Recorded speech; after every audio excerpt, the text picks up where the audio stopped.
I don't see color to me feels like brushing the problem aside. Oh yeah. It feels to me like a blanket answer. Like, oh, well, I don't see color. So that's not the answer to the problem. Is not disregarding the problem. Mm-hmm. It's the I don't see color. You need to shake those people by the shoulder and say, well, you need to. Absolutely. Because it's a huge dynamic of what we're dealing with. It's the dynamic and what we're dealing with and talking about here.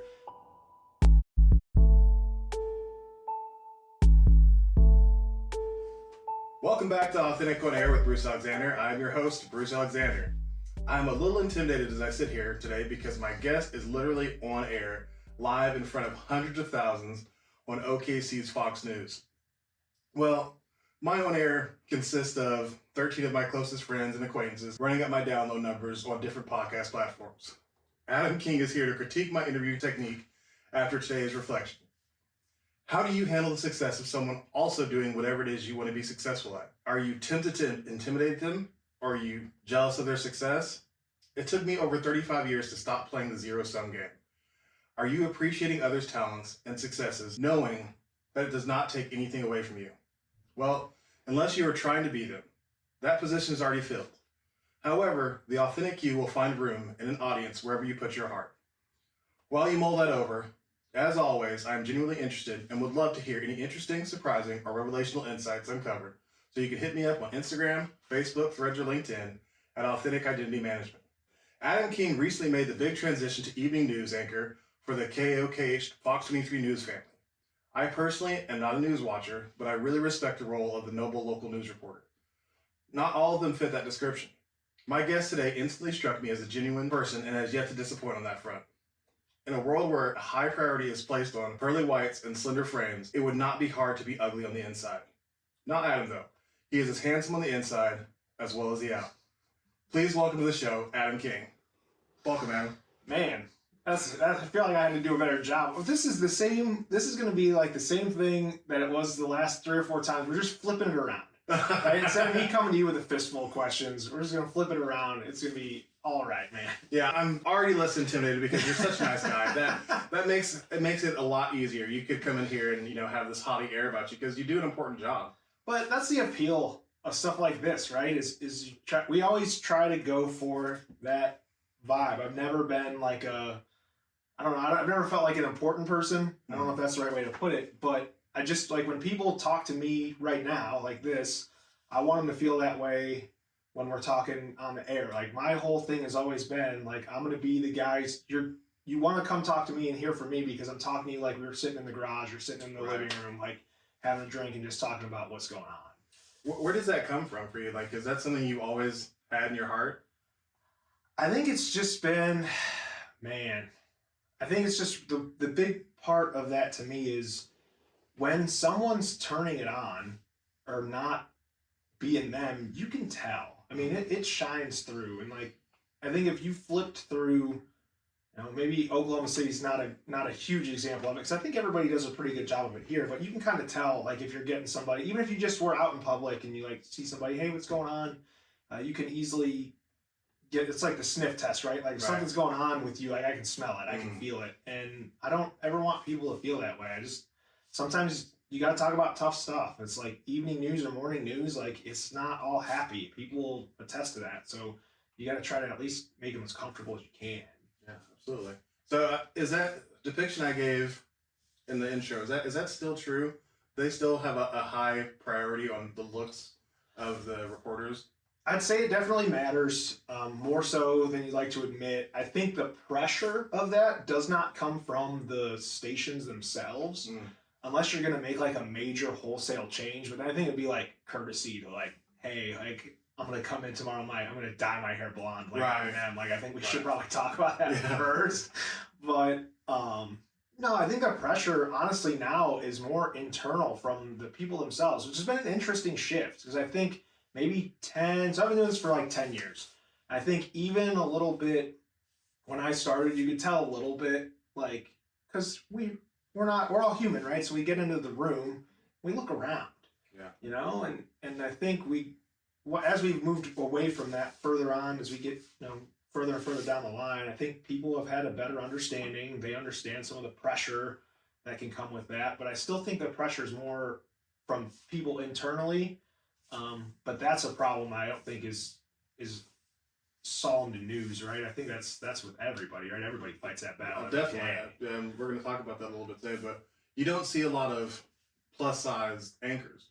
I can't think of any. Sure. Sure. I mean, maybe they're not putting pressure on you to change, but maybe they're excluding an entire group. And this is not a judgment call on my part. It's just, from my observation. Yeah. Would you agree with that? I think there's definitely a mold, right? I think there's definitely a mold, and there's even some things with like facial hair. One of the first stations I worked at in South Dakota, it's like No Shave November, right? The local fire department there. For some reason, I've always had a good mesh and a good work with firefighters, police officers, and military. We all just get along. Maybe it's a similar mindset. Maybe it's a haircut. I don't know.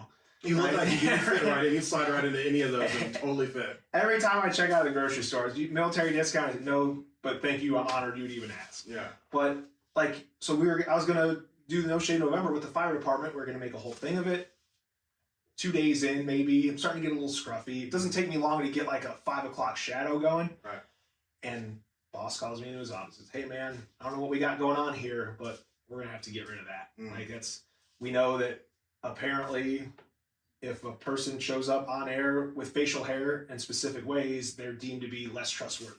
Oh yeah. So there's like some stuff about that they're in a corporate setting. They're spending more money to find things. So I would definitely not be surprised if I heard there was a mold or something slotted out that they were looking for. I know in some positions some places want 2 females at the desk because it's more inviting, or they want a male and a female because they want that dynamic. So there's definitely different places looking for different things. That's for sure. So it's the optics, is I believe the word I heard it's called. Yeah. But it's not something you guys really pay too much attention to sitting behind the desk. You're just trying to do your best and bring what you can to the table, right? To be honest, I can't, man. Like I just, if I start thinking about that stuff, I got so much, like in an hour, right?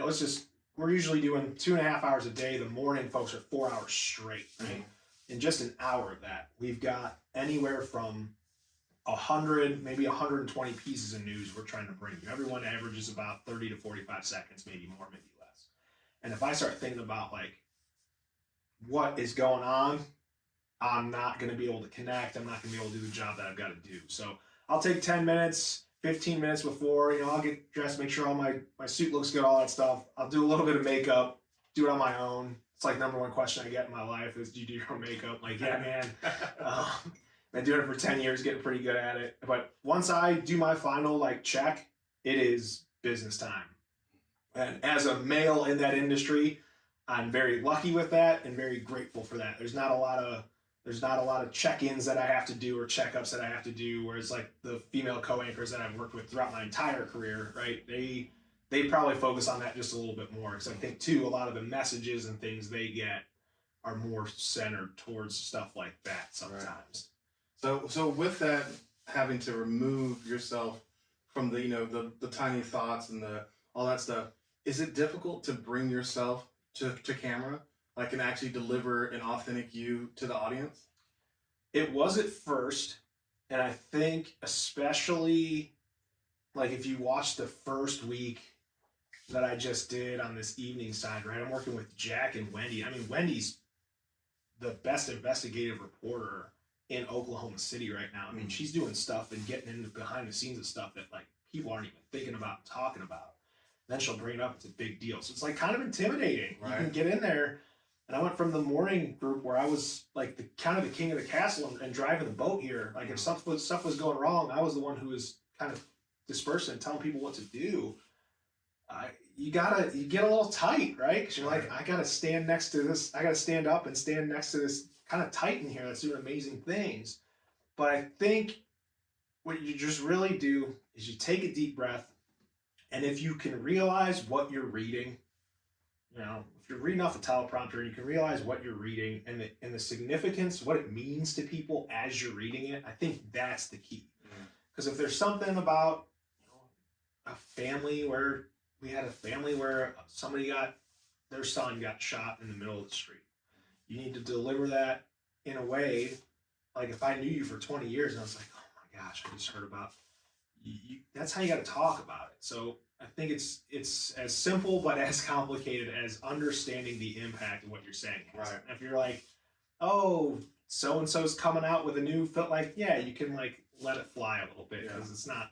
I mean, in the grand scheme of things, right? Is it that big of a deal? So maybe it's perspective, right? You just realize what you're saying is perspective, and then realize that they're not just words on a page, right? That's somebody might hear that, and if we do it the wrong way, and it's the first time they hear it, it's through our mouths, like it's gonna change their day. Yeah. It's gonna change their life a little bit. So you gotta be aware of that.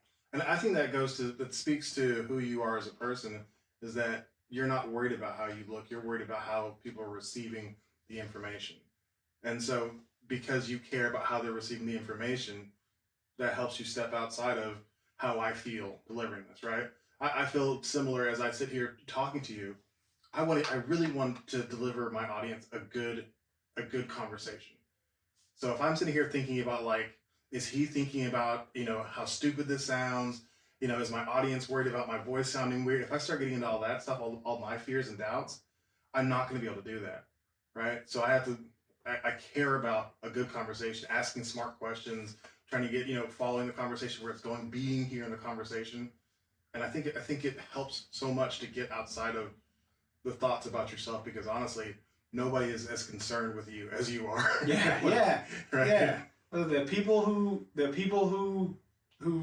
care don't matter, and the people who the people who don't care don't matter, and the people who care, like they're the ones that they'll be in your life enough consistently to make sure that you get what you need, not just criticism. How did you evolve and make that shift to becoming, I'm just going to say, more mindful, right? Because I think it's just being mindful of what's going on around you and across from you, or like as you went on. Have you noticed as you've gone through from like show to show? Or absolutely. It's been, for one, it's hard to separate out how am I doing as an interviewer versus me like picking at myself as a person. It's like, oh, that's annoying. Whenever I do that, oh, that's, if I smack my lips, I'm like, oh, that's so annoying. If I, do a deep breath and I didn't edit out, oh, that's so annoying. That, yes, that irritates me. But most people they don't hear it the same way. So I'm like, I try to look at it as, did I listen well? Yeah. That's what's important. If I listened well, I was asking better questions. If I was asking better questions, the other person was talking more. Because initially, whenever I first started, at least the second one, me and my wife, we have a pretty good, rapport. So that was the first episode. The second episode, I felt like I talked way too much. And it's not because I don't think that I'm an important person and I have things to say. I definitely have all that stuff, but I'm here every episode. Mm-hmm. I really feel like it's my duty to give the guest a chance to really own the platform and get out of the way for them to tell their story and ask good questions so our audience gets to learn more about you. And as I've focused on that, it's become easier and easier to get out of the way and let the conversation speak for itself.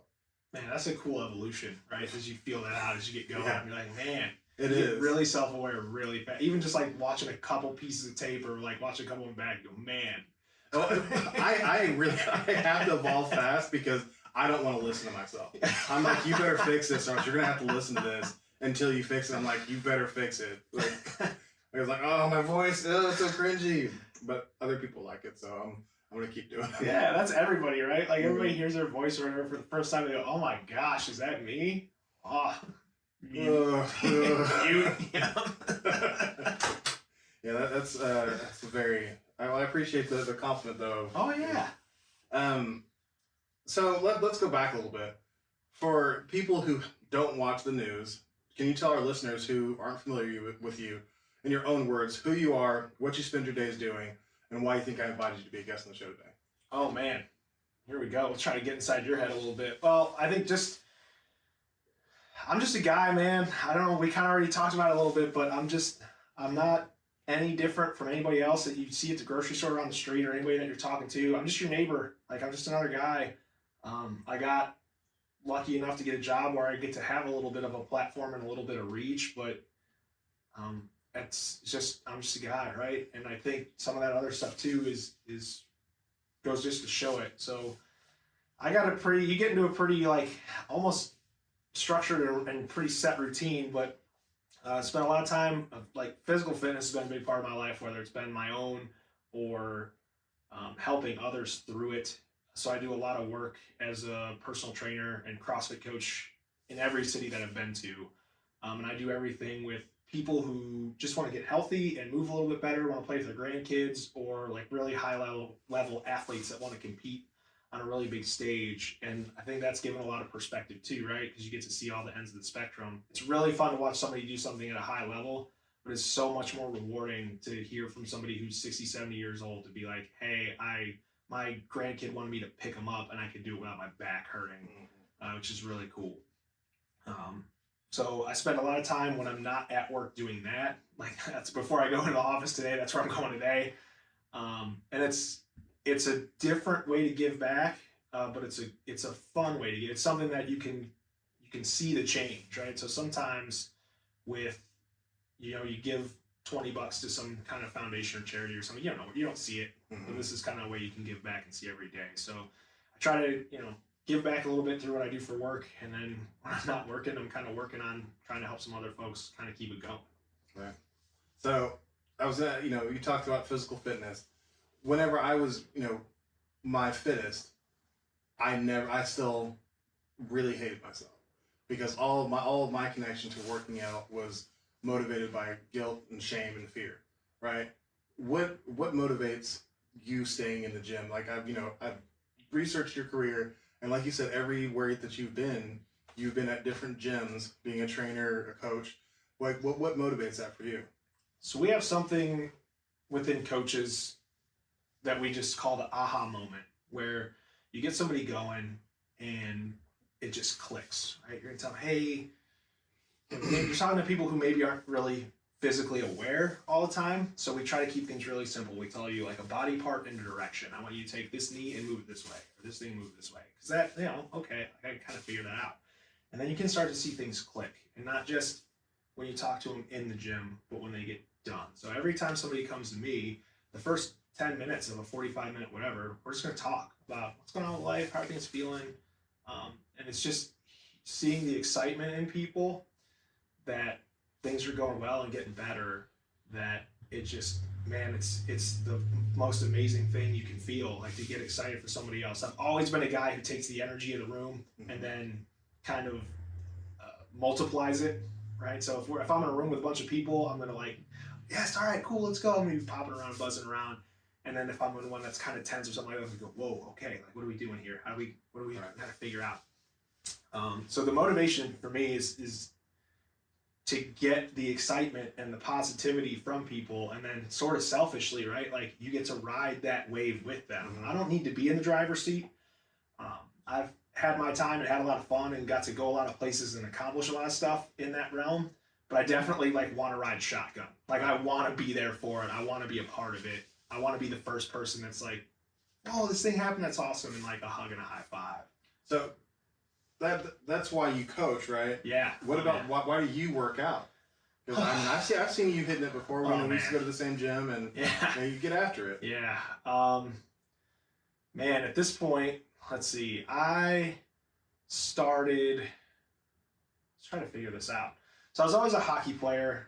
I'm gonna work through it out loud. Yeah, that's what we're here for. I started as a hockey player all my life, since I was about 3 years old. I had skates on. Played through high school, played a little bit after high school, played a little bit in college, played some tennis in college. I think it was before that though, so maybe sophomore, junior year of high school. Brother and I are pretty overweight, and I think it's another thing that's what he's also a coach. I'm a twin brother. He's also a coach. He lives in West Virginia. I think it's one of the things that make us great coaches because we've been here and we've lived it. I think he was somewhere around 290 pounds. I was about 270. This is like right after high school, maybe. We were just kind of like, things weren't quite going. Everybody has that thing where they just kind of stop, try to find a new normal. And he lost about 100 pounds, like doing his thing, just unbelievable. And we had a picture at a tennis tournament where we were playing doubles together. And we looked at him and looked at me, and we're not identical twins, but we're very similar. I think right now, even if the only difference between him and I is a beard, we look almost exactly the same. And we had a picture of us side by side. We look like two totally different people. I just remember seeing that picture and going, whoa. Like, am I doing the things that I need to do to like be the person that I want to be? I don't think there was a lot of negativity towards it. I just remember seeing that, and everybody I think that I've ever worked with in that regard that's had a lot of success has had a moment where they just, it's not a negative moment, but they just kind of step back and they just kind of go, whoa, I maybe didn't realize like this is where I was at. So that's what started me. I wanted to make some change and did that. And then I think what keeps me going now, part of it's habit and routine. I competed in the sport of CrossFit for like 8 straight years. And you can, I mean, that is something that it is not for the faint of heart. I mean, we're going before work for 2 hours, go to work, after work for 2 hours, go home, go to bed. Everything's very regimented. Nutrition's very regimented. Recovery's very regimented. So part of it's a little bit of habit, but now I think it's just something that makes me feel good. And I don't even care. You know, everything with CrossFit's scored and measured, and they want to know, like, if you can do the same amount of work in less time, you become more fit, right? That's power output over time.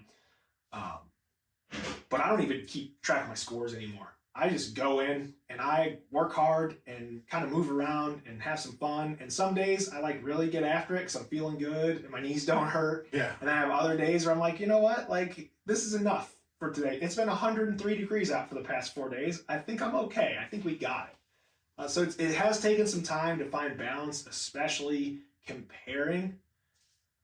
But now it's just something I do to make me feel good. And again, I can get in there. Usually if I'm with a group of people, I find somebody and I cling to them. And I'm just like, hey, we're just going to make sure you have a good day. I'll get mine. It'll be fine. So I kind of ride that almost the same thing as like a coach, right? I just want to see somebody else have a really good day and then I'll have a good day. It'll be fine. I mean, I've found that myself later in life is that, you know, giving to others really does help bring out the best in yourself. And so, you know, you do that in the gym too, and that's awesome. Yeah. You know, and especially at a CrossFit gym, it's a lot easier than when you go to, you know, the big gym down here, because then you're just talking to some stranger and they're like, you never know how somebody's going to react whenever you're trying to, you know, boost somebody up as a stranger at the gym. Yeah, you're still fine though, right? Like if somebody is moving a bar with something on it, you're like, whoa. Because I think that's the other thing too, is in gyms anywhere, it's always, I only did this, or how much did you squat? This, but like, right. Or like, it's always about like what you could have done more. And then you don't realize like there's literally people on this planet that cannot get up out of a chair on their own. Like they have to have a button that tilts a recliner so they can get up. Like you not only decided to get out and express this stuff that your body could do, that you worked hard to get there, you actively chose to do it. Yeah. So like that's like a number one pet peeve of mine is when people are like, yeah, but, and I'm like, or why don't you just say like, how about, yeah, I got this. Like, you don't, it's just, even just the phrasing, right? Like you can, but even in a like big kind of Globo gym, I'd walk by somebody and I'd be like, oh man, that's not, like, I'd still stop and I'd be like, hey, that's legit. Like, I'm gonna stay away from you because that's a lot. So do you have pretty positive self-talk? No. Really? Not at all, dude. That's surprising. Not at all. I save it for everybody else. I think everybody gets caught in a trap where they can be really critical of themselves. I think the sort of what we talked about, what I'm really working on right now is being mindful of it when it happens. Yeah. I do think I am the best version of myself when I'm positive and positive towards other people. I don't necessarily know what it means or what it feels like to take a long period of time and necessarily be positive myself. And I think, again, it's just because a lot of the things I've always done, a lot of the hobbies and even the careers, right? They've all been comparison. Mm-hmm. Sports has a winner and a loser. And if you're not the one winner, something's wrong. Well, that's not true. Right. No, so it's trying to figure that kind of stuff out. So it's definitely getting better. It's getting better with mindfulness. But man, that is tough, and it's tough for everybody. I think that's another reason why I think it's so important to be positive to other people, because I think even the happiest people that you know, the most up and down people that you know, might have some stuff where they just can't quite get it clicking for themselves. So whenever I think about my self-talk, which can be very negative at sometimes, I try to listen to my own advice, which is try to picture yourself saying that to someone you love. Like, if you do that, you're like, I would never say that to my wife. You have kind of like a trick, because you can picture saying it to your twin brother who literally looks exactly like you, and say, would you say that to him? No, I wouldn't say that to my twin brother. Like I love him. Yeah. But it's like you're doing the same thing. So, yeah, it's wild. Oh, it's wild, man. I think it's this the thing I try to think about, especially when I talk about being mindful, is I try to say things like to myself, like, would you let somebody else talk to you that way? Right. You know, very similar to what you're saying. Would you let somebody else talk to you that way, or would you let somebody say that to somebody? You know, or that's kind of my thing that I tell people when I hear them say it to themselves is, hey, like, take it easy on my friend over there. They're trying really hard. You know, they're doing their best. Like, give them a break. They're working hard. And then I'll make them laugh and kind of break up, and then they kind of realize, like, what's going on. So we'll have to find some ways to make that a little self-involved. I mean, it's hard. Oh, it's impossible. It's impossible. But that's the stuff that we love, right? It's the impossible journey where you're never going to get to the end. No. You're just going to keep growing and figuring it out. Like, okay, I made some good steps today. And then maybe you'll take some steps back. And you'll figure it out and get rewired and get back to where you need to be. I feel like the reason why I've taken the positive steps in the last few years of my life is because I started listening to my own advice. Yeah. I've always been able to dole out advice to other people that, you know, has really been pretty sage and really kind, and, you know, give yourself grace and don't take this from anybody, including yourself, blah, blah, blah. And then turned around and been the hardest person in the entire world with myself because I've internalized so many different things. But now that I've started to just, listen to the nice voice in your head, not just the mean one, because we all listen to that mean one. It's like, okay, yeah, you're right, I'm dumb. You're right, yeah, I am fat. Like, I probably should just go lay back down. Like, but there's another one in there that's just so much quieter to start out with. And if you start listening to that, it gets louder, and the other one gets quieter. And that's, it takes time though. It definitely takes time. What do you think was the most important thing that you did to be able to, like, remove yourself from that? Because I feel like you almost have to be able to take a step outside your own skin to kind of see and view that. What do you think? For me, it was leaving the fire department. Oh, wow. Yeah, it was because the fire department was that voice, the negative voice. It was that voice outside, like hearing a lot of, you don't fit in here. Yeah, and I'm not saying that all firefighters are this way, or even the fire department as a whole. My experience with the fire department was not a good one. And so being outside of that, having the weight lifted off of me of going to a place every day where I knew I was going to feel so small, and just like having time, I started to be able to hear that positive voice. Wow. Like it was just being removed from that situation where I couldn't hear that positive voice at all, because the negative voice was loud because I was hearing it from both inside and outside. I would have never guessed that. Full disclosure, right? We've worked together a couple times in the past. It's kind of how we connected. And every time we went to do something with you guys or talk about something, I would have never guessed that at all, because you're always happy and excited, not just to be there, but for us to be there. Yeah, I loved what I was doing with the fire department. Like the work I was doing when we met was really important to me. And I still respect it. I still think Project Life is a great thing for Oklahoma City. But the way that I related to the people at the fire department was not positive. And some of that had to do with my lack of self-awareness, and some of that had to do with a culture that to me is toxic. Yeah. And that's, I definitely don't place all the blame in one place. I didn't fit in. And a big part of that was because I didn't fit in. I tried so hard to fit in. I was never myself. And that's, once that got, off of kilter, I was never really able to come back from it, and just kept getting worse and worse and spinning further and further out to where I was so different from the person that I wanted to be, that, if I had stayed there until retirement, I don't think I would have recognized myself by the end. Man. And sorry, we're going to flip the table around here a little bit. That's what I do. How do you make the first step to get out of there? Because that's... Oh, it was not one that was, it was not something that I brought up. So I was faced with a situation where I was accused of something that I didn't do. There was an investigation. I proved I didn't do it, to like, much to mine and my unions. We agreed that this should cover it.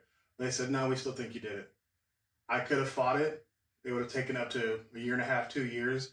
And that entire time I would have been on record as being terminated. Wow. For being insubordinate, for having stolen, for having disappropriated city funds. I would never be able to get a job anywhere, like paying decent money ever again. Right. So I had to just swallow my pride and say, you know what? I don't belong here anyways. Like, this is, God has given me a very obvious sign that I need to get out of here. Because there's been lots of signs before this, but the money was too good. The security was too good. I had a career. And that was the first thing I was going to say is family and everything. I mean, you could have them set. Set. Mm-hmm. Wow. And that's why I put up with it for almost 10 years, even though after year one, I was absolutely miserable. The first 6 years I was in the fire department were the worst 6 years of my life. Because the first station I was stationed at, they absolutely hated me. And you spend 24 hours at a time with these guys. 24 hours being isolated and being an outsider, and people telling you that you're fat, you're slow, you're lazy, you're this, you're not funny, don't talk, we don't care what you think, like every single day. Yeah. So, but it was, I knew my dad was a firefighter, so I knew what the future held. I knew that there was, all this security. It's like, if I can do this for 20 years, we can do whatever we want. We can go wherever we want. It wasn't worth it. Like, Yeah. I'm not saying that it's not worth it for a lot of people. If you walk in and you fit the mold, then it is the best job in the world. But if you don't, and you can't get there, it's not great. How many people do you think are playing that game right now, though? Where they're like, if I could just put my head down and A lot. bear it. Yeah, a lot, man. A lot. And then that's not saying, just the fire department. That's a lot of different places any over. career. If I can just make it Yep. 10 more years. And like being outside of that now, I don't understand how I made it as far as I did, because having the freedom, which right now, the financial security is not there. Everything is kind of up in the air financially. But my security and myself, oh my God, it's so much better. But also my wife handles the finances, so she gets to freak out about, like, where's the money coming from? She is a blessing for me because she handles that, and I'm aware of what's going on. I'm aware that at some point, like, this venture has to turn into some sort of money. And I think it will, because I think that what we're doing is great here, but my major concern is helping people get out of the situation I was in. Like, if I can help 1 to 5 to 10 people transfer out of a system like that to where you are just burying yourself to try to make it, then I think it's worth it. Yeah. Man. I think the other piece of that too that's interesting, because there's probably a lot of people, your situation is a little different, but I think there's a lot of people that are sitting there right now going, I don't know what to do. I don't know how's this all going to work. And I want to remind everybody about the times that they were like in college or just first moved out of their parents' house, and you had a couple weeks in there where you were just like, I don't know how this is going to come together. Right. But guess what? You're here. You made it. Exactly. You figured it out. And Absolutely. sometimes, like, you just got to remember that whatever happens, you're gonna figure it out. Mm-hmm. Self-preservation is the most 100% guaranteed, unbelievably strong drug, for lack of a better, that there is out there. Absolutely. You're not just gonna sit there. It's a perfect performance enhancer. Yeah, you're not just gonna sit there and let everything fall apart around you. Like, self-preservation is incredible. Sometimes you just got to remember, like, you will figure it out. And what I really appreciate the fire department for is, as much as that struggle, did crush my soul a little bit, it gave me the financial security to be able to dream bigger. To be able to dream for a life where not only am I financially secure, but I'm actually happy as well. Because whenever I went into the fire department, I was unhappy and financially insecure. Because, I was coming from a job at a restaurant, and I was an assistant restaurant manager making under $35,000 a year. So it was to go from that to making almost $100,000 a year whenever I left. You look at the world completely differently. Your short-term and long-term goals become so different. my wife is, because she's, the one looking at the finances every day, she is afraid of going back to that. So sometimes she can't see the big picture. My job is to keep the dream alive. Like, I have to stay focused on that and say, like, we're going to do something where I don't have to sacrifice my family, myself, or, a good life to be happy. And I think that we're going to get there.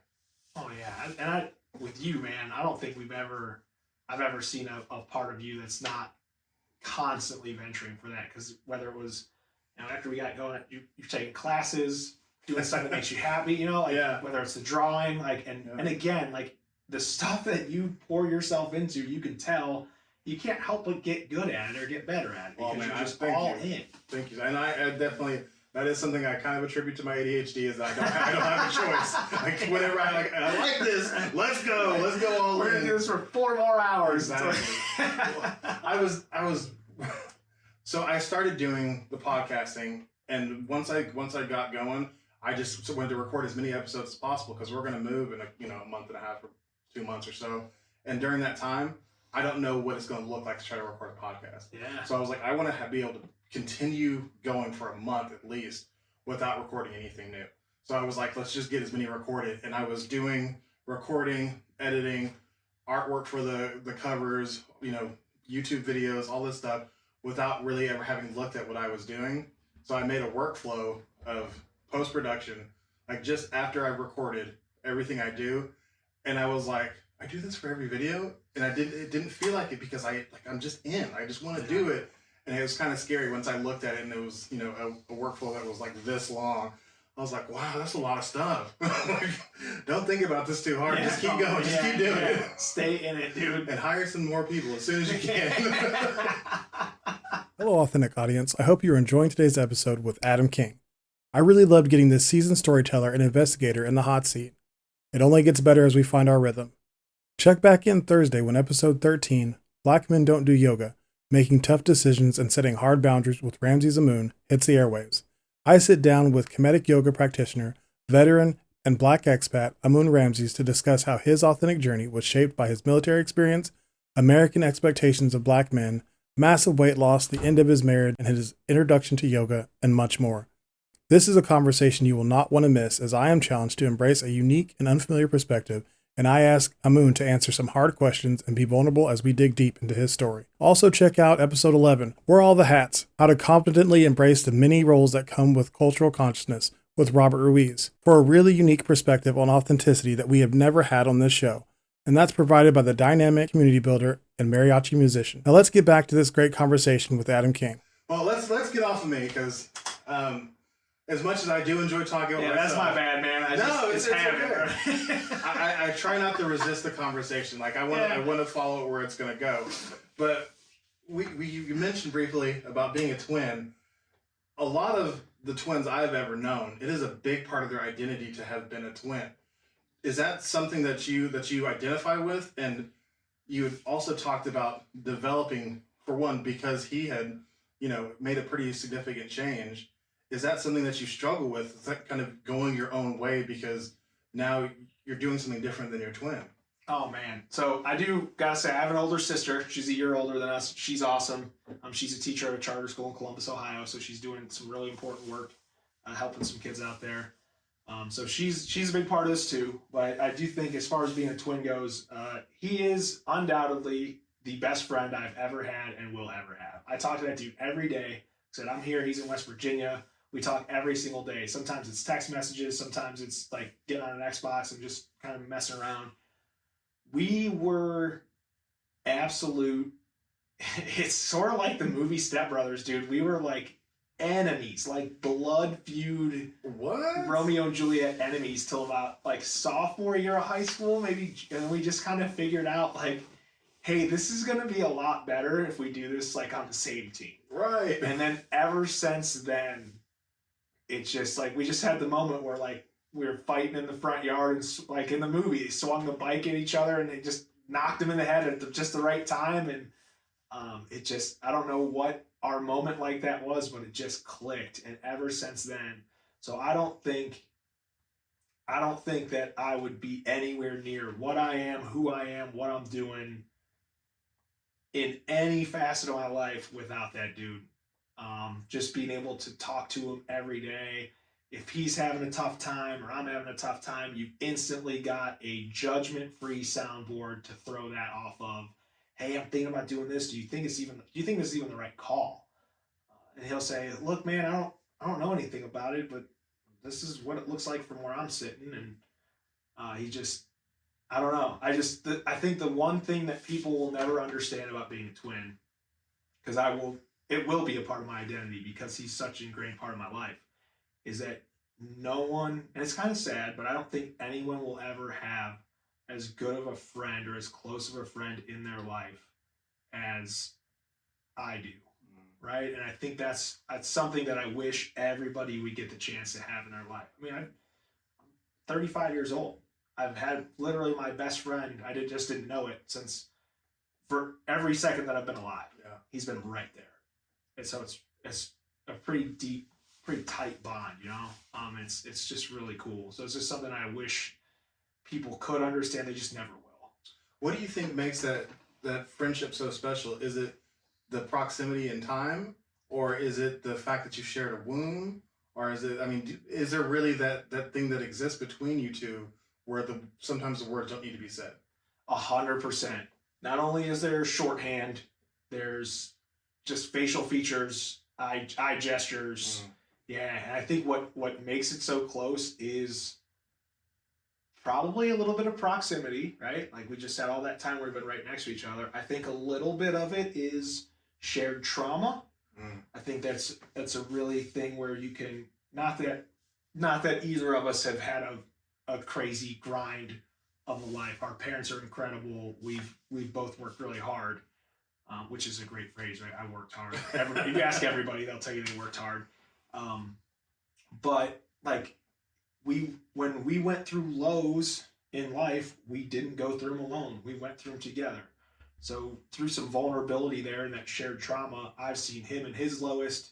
He's seen me in my lowest. We've both been there for each other, whether we wanted them to be there or not, right, in those low moments. And that's what makes people you can count on. Mm-hmm. Like, availability is your best ability. And he's always been there, whether I want him to be or not. And I've always been there for him. So I think that's probably the biggest part, right? Think about the people that you've had really jarring positive and negative experiences with. They're the people that you're close with, because you've shared, you know, in those moments, those intense moments, you know who people really are. You know more about them than anybody else. I mean, I wish I could say that the same were true for me. It's not necessarily. Me and my brother are as close as we could be. I think our shared trauma has created something where we're just not very good at having long-term relationships. Like, you know, that's just a fact of life. Like, I love my brother to death, and when he comes around, I love being around him. But I've got situations in my life that don't allow me to go to him that often, and he has things going on with that he doesn't come to me that often.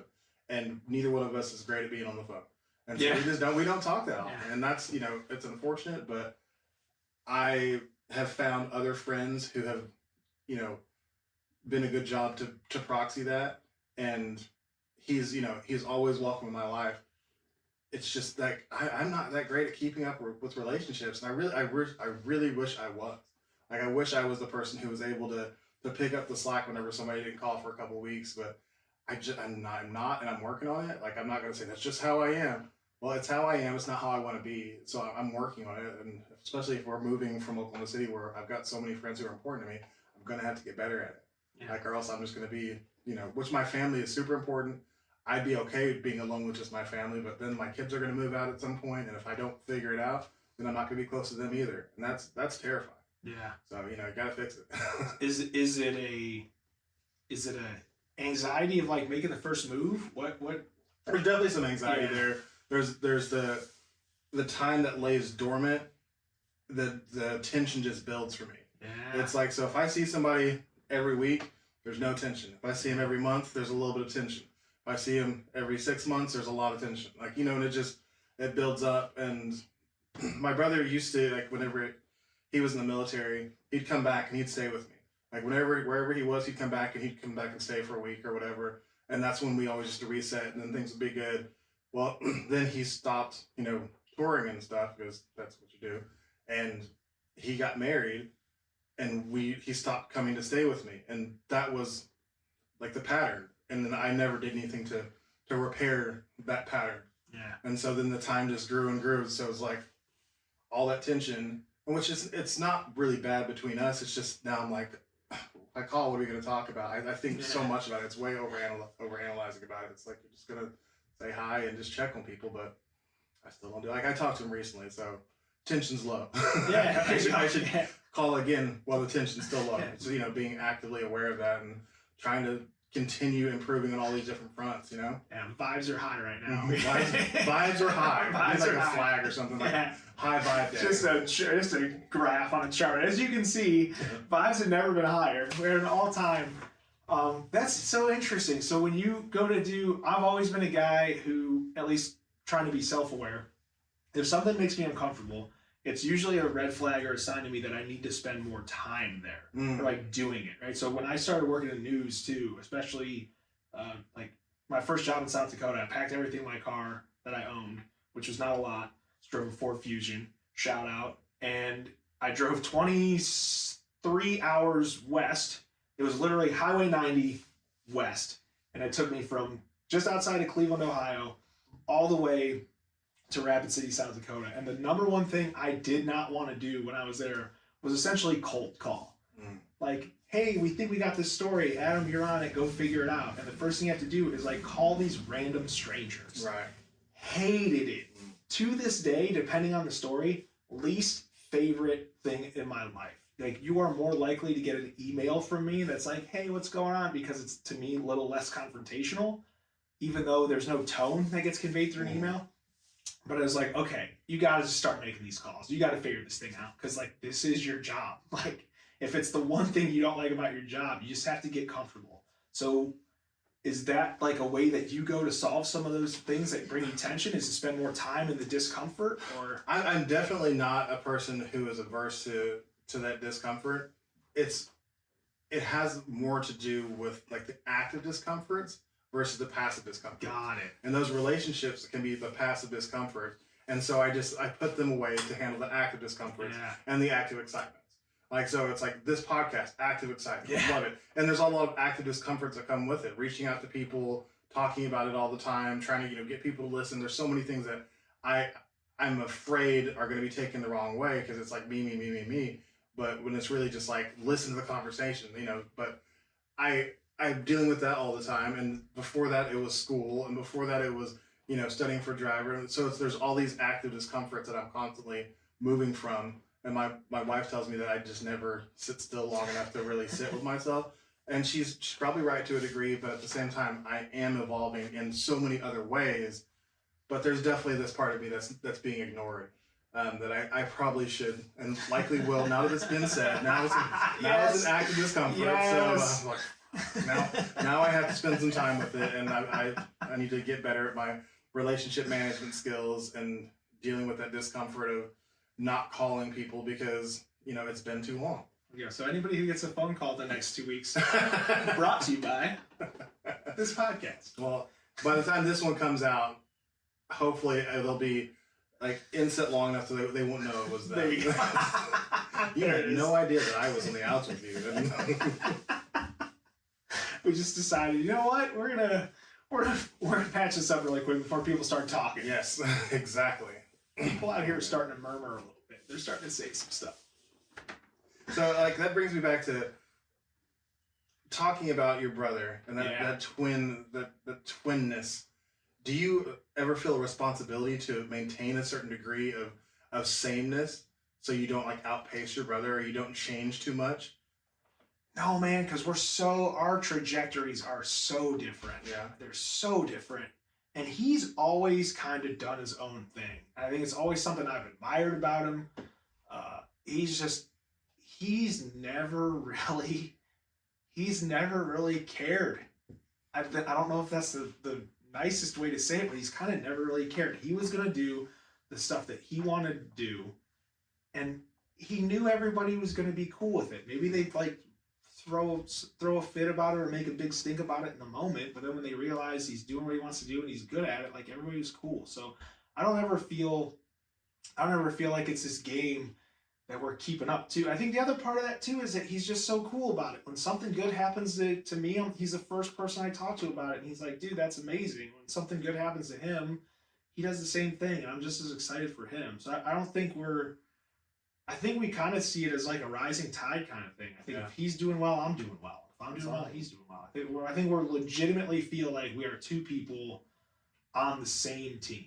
I mean, the only way we could make that even more true is like if we broke a bunch of laws in a couple of different states and got married. Like, but it's just we're so excited for each other that I hope he doesn't feel that way. We never talked about it, but I know for me, like I could stay right where I'm at for the rest of my life, or have a bunch of bad luck, and he could keep going, and I'd still be the first person there to high five him every time it happens. That's very good. Now, let me tell you, being a married person, because you're not married yet. I'm not married. So, just getting married doesn't mean you have somebody on your team. Like, you would think that would be an automatic sign up for a team member. It is not. That's a conversation you have to have, and it's a role you have to assign, and it's something you have to practice. And that goes both ways. Well, my wife and I just got on each other's teams like 2 years ago because we never had the conversation. Yeah. We never realized that we had all these different misconceptions about what we thought marriage was, what we thought the other person was supposed to be doing, and there's all this like unspoken bitterness because there was no definition of anything. So that's a piece of advice that I will hand out freely to anybody who asks is that marriage does not guarantee any sort of team. It's an invitation. Yeah. But you have to cash it in, and so that's you didn't ask, but I gave it to you anyway. So like talking about your different trajectories, your trajectory has taken you to a career that you seem to really enjoy now, but it seems like you sacrificed a lot to do what you do today. Tell me some about your journey going from that 23-hour drive to today. Oh man. I think the number one thing that I've lost in this, and you kind of delve into it or really think about it, is family time. I think my parents are fantastic. My sister's great. My brother, we've covered, and he's an absolute rock star. You just don't get the time with family. That's not something that you get back. It's you've seen some stuff, and even had like grandparents pass away that growing up with all through high school when I was around, I was really close with, and then move forward and life happens and stuff happens, and you don't necessarily get the chance. It's not a chip that you can just cash in the last couple days. So I think that's the number one thing is when I look back, and the thing that if I was going to have a regret, because I don't think I regret it right now, but if there was one thing I was going to say, like maybe I wish I could have handled this a little differently, as I would have found a way to do that with more family time. It's just the nature of the business, though. You've got to go somewhere and start small. I think another piece of that would be in just relationships. Obviously, folks you tell now, the relationships, interpersonal relationships, are something I really value. And I think the group, I got so lucky in a career that invites you to be a nomad and never really get close to people and hunker down with people. The group of people I worked with at my first station in South Dakota, we were working during the week, and then we would work together on the weekends, because when you're brand new, like, you're going to work the weekend. But that weekend group, it was me and 3 other folks. I still stay in touch with them. They're some of my best friends. Have we fallen off a little bit as we've all kind of progressed and got busy? Yeah, but I still think they're all people that if I called them tomorrow, they'd be there. But some people aren't that lucky, and I know the first station, I've got 2 or 3 people that I'm still really tight with. When I worked in San Antonio, there's maybe one of those people that I still talk to, because they all went from there and dispersed out around. And we got back here, and I will say the morning crew that I just got done working with Shelby and Elliot and Kayla, oh my gosh. I mean, it's been too far apart to compare the 2 groups together, but that is the most fun I think I've ever had working in this industry, is with those 3 in the morning. And that's wild, because we're all getting up at 2 o'clock in the morning. We should all be miserable. But they are incredible. So I think the big sacrifice is the family time, and maybe not getting to develop. You get to meet a lot of people. You get to have a lot of relationships. Most of them are on a very surface level. Mm-hmm. So the deep connections. Like if I was gonna have a wedding tomorrow, I do this all the time, which probably says something about me. If I was gonna have a wedding tomorrow and I had to have 4 groomsmen, if I had to have a best man and 4 groomsmen, I can tell you who my best man was gonna be. That's easy. Yeah. Everybody now knows that. I don't know that I could get to 4. And there's something about that bothers me. Like, I think I could get to 4, like, just by, like, this is going to happen. Like, we're going to make it. But I think you would get to, like, I kind of work backwards and go, like, okay, if somebody was like, oh, number 4, they made the cut. You know, like, everybody's been to a wedding where they're like, this guy's standing up there? Yeah, that was my wedding for sure. Like 1,000%. Like, I don't talk to any of the people who were in my wedding anymore. It's crazy. Right? It's crazy. So I was like, sometimes I'll like, think about that. I don't know where the thought comes from. And I'm like, I don't know that I could get to 4. And then the people that would be there that really knew me would be like, this makes sense. You know, you can get by with like, you know, her brother. Like, that's a good guy move, right? Mm-hmm. Get him in there. But like, you get down to 4. Like, does everybody in their life have 4 people that they know that well that everybody would be like, that makes sense? So that, like, you know, How jealous are you of the people who have like 8 or 9 groomsmen and bridesmaids? Like, I'm so jealous of that. I'm like, I could never come up with that many people to be in a wedding. Yeah. Like, I mean, sure, I could come up with them. Yeah. But it's like, I mean, a lot of these people, it's like, oh yeah, we've had the same group of friends since we were in 3rd grade, and we're all just so close. I'm like, what the hell? Like, what is that like? I've had my best friends are all, except for my best friend Tommy, we came in the fire department together. He's my longest standing friend. That's, you know, almost 10 years now. Outside of that, everybody else was shortly after I moved here. So coming like 8 years or so, 6 years or so, like 5 years. Like outside of that, there's nothing. Yeah. I don't understand how people have that. I don't know that I want it. Like my wife has a friend she went to elementary school with, and so they go way back. But they've fallen off, and she has all these like these deep ties to parts of herself that don't really exist that much anymore, because now she's a mom, and she like the things that are important to her now are not the same as they were then, and that relationship is kind of indicative of the then her, because they hit high school and started to go different ways, but they remained in touch. So it's like I kind of envy that, but at the same time, it seems like it can kind of like chain you to your past to a degree. I don't know. I kind of like, though, I like hearing you talk about as a guy who like feels the tension and sort of the anxiety of like keeping up with relationships, being like, man, this guy's got like 8 or 9. Like, yeah, that's great. Thinking about it that way, the juxtaposition of that is crazy. Thinking about it that way, and like actually thinking about keeping up with 8 guy friends. Maintenance there. That sounds like a lot. Unless you guys are all in the same area and it's just like you have a guys' night, and then now it's all been maintained. Yeah. That sounds great. You're playing softball twice a week together, like fantasy football league or whatever. You know, it's the same guys who've been doing it since high school. Yeah, and I was thinking somebody with like 7 or 8 or 9, I'd be like, again, first of all, it's just my brain. I would take a step back and I would start working backwards. So they're all standing there. I'd go to the outside. I'd be like number 9. Be like, all right, who's this guy? Who is this guy? When did you meet him? Okay, it's like so-and-so's whatever. All right, fine. He gets a pass. 8. Well, he met him 2 months ago at the thing. He shouldn't even be there, so he doesn't even count. So now he's down to 8, right? I'd go through. I'd just start knocking them off until I got to like a tight 4. Mm-hmm. I'd be like, even, you get to the line, I'd be like, nah, we're not going to give that one to him. It's down to 4. Right. I'd like find a way to justify it. I'd be like, yeah, we're not doing this. So it seems like 4 seems like the number for you. Like you should have 4 solid good guy friends. Is that right? Like do you think that's the number? I think that's the core, right? You gotta have like a core 4.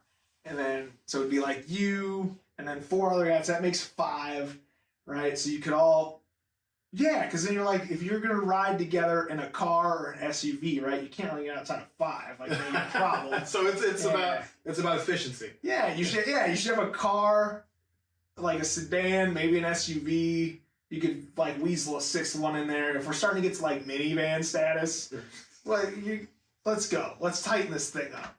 See, I'm lucky because all of my friends already have minivans. There you go. Because we all have like over 3 kids. So it's like, hey guys, let's go party. Grab the minivan. I just think like how many people outside of 4 or 5 are really going to know, I don't want to say the real you, but know everything. I mean, I don't think that you can really share everything with everybody, but we talked about this in the show before, is that you have to be mindful of what parts of yourself you share with what degree of friends. So I've got like a core group of families that we're friends with, because I'm not just friends with the husband or the wife. I'm friends with both of them. And like, I've been very lucky in that, because like my wife met the wives with, initially with our kids' homeschool co-op. And then I met them and I got along well with the wives. So then we all hung out and I met the husbands, and the husbands didn't suck, because like they could have sucked. And they'd be like, oh no. There was one husband who used to come, and I was a firefighter, right? So he would talk to me all the time about wanting to burn stuff down. And I was like, this dude, he is troublesome. Yeah, he makes me nervous. Like, get this guy. He's like, I'm afraid he's going to commit insurance fraud, or he's just, wants to really do it for fun. It was always the same joke. And I was like, it was funny the first time, kind of. We gotta. This is like the 5th time you made this joke. Like, you make me nervous. So that was not a friend who made the cut. Yeah, we're getting to a degree at that point too, where it's like insider trading. Like, yeah, exactly. People are gonna be like, I know too much. Exactly. It's like, you're trying to get some like inside information, like help me have you cover it up or something. Even for you, you're like, hey, we should probably just keep an eye out on this on this street corner. And they're like, wait a minute. Exactly. But then I met these women, and their husbands were cool, and now so I've got like a core group of 4 families that we're friends with, and so it's like that's 8 people, because I'm friends with both the husbands and the wives, and they know me pretty well. Like, that's also because I'm pretty out there with who I am to start out with. With once you come into my house and you have a meal, you're gonna find out quite a bit about me, because I'm just not. You're here, you're trying to have a good time. I want you to know straight up, this is who I am. So you have a chance to get out before it's too late. Yeah, it's Olive Garden rules, man. You're here, you're family. You're gonna absolutely. I need to get a sign up for that, like Olive Garden. So welcome in. Have you traditionally in your life gotten along better, or found yourself making friendships more easily with men or women? Oh, women, 1,000%. 100%, right? 1,000%. It's not even close. Not. It's really not even close. It's not even close. Which my wife loves. Yeah, that's right. Never been a problem. Never been a problem. Huge fan, right?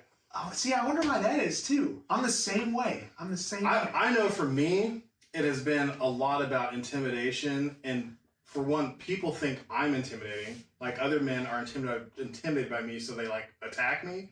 They like break me down and, say negative things about me. And because of that, I'm intimidated by them. Like, I'm like, this dude has the ability to say things about me that are going to make me feel really small. Women don't tend to do that to men. Men don't tend to do that to women. Usually, if we don't like each other, we just don't speak, because that's fine. Yeah. But if you're friends with a woman, they're not really going to show up and break you down. Like, that's not how those relationships work. Like, if you do, it's like kind of like kid sister, big brother type, joking, where it's generally fun. Yeah. With men, it's not like that. It's like, if you're not somebody that you'd go into battle with, then you shouldn't be friends. Like, and that's a lot. Getting there for me was always pretty hard. Yeah. Either you love me or you hate me, and for some reason, or usually I win you over if I have enough time. But men usually thought they hated me. It was just something up in my face. Yeah. They're just like, I don't like this guy. I don't want to give him a chance. So I just intimidated. So I just veered towards the women who were easier to have a chance to get to know them. And it's just, intimidation. You, Sam? Yeah, my line's always, I just tell, so I'm a lot. I mean, I think I go to work and I got to turn it on. So there's a brief point when I get home or I get off of work where I just need to shut down. But in my life in general, I'm a lot of energy. I'm a lot of, again, like, I want good vibes. I'm pushing good vibes. I understand that stuff goes wrong, so I don't think it's like a toxic positivity or anything, but I can be a lot. And first, I think with guys, I think they see this like energy that comes out of there that's really positive, and it's not necessarily machismo, it's just like general excitement. So they're like, okay, this guy's like kind of weird. What's his deal? Why is he like this? He's kind of like bouncing around a little bit like a cartoon character. I don't know if I'm down with this. And I was like, look, guys, like, we're gonna figure this thing out. I'm like black mold, man. Like, I'm gonna grow on you. You're gonna figure it out. You're gonna think you got rid of me, and then 2 weeks later, I'm gonna show back up, like, in more with more. Exactly. And like, we're just gonna figure that. You may not learn to love me, but you're gonna learn to live with me, and we're all gonna be okay. I think, man, I couldn't tell you. I think I've never considered myself to be a manly man. Mm-hmm. Okay, I'm not a tough guy. Even playing hockey, like I was a goalie. I'm not a fighter. I'm a bleeder. I think I've been in like 3 fights my whole life. Yeah. I'm just not here for it. It's not my thing. I'll stand up for myself. I'll like puff up my chest a little bit if it's situations like what it calls for, but it's definitely not my default. Right. My default is not aggression towards another human being. I think the 3 fights that I have been in my life, I cried when they were done. Because I was like, I don't like this at all. Yeah, like, what happened? I'm so sorry. So I don't think I've ever, kind of similar thing to what you said. I think you said it really well, right? I think there might have been something in some ways where people were like, I don't know that I can go to battle with this guy. Like, is he going to be what we need when it all hits the fan? And I am loyal to a fault. I'm a great friend. I'll be there for you. I just express it a little differently. And I think that throws people off just at the beginning. Like I said, they kind of like similar to you two. They learn what I'm about and get to know me. So we got to get through that. And I just think that caused some struggle, especially like later college years. Mm-hmm. You kind of, especially as you're coming into your own.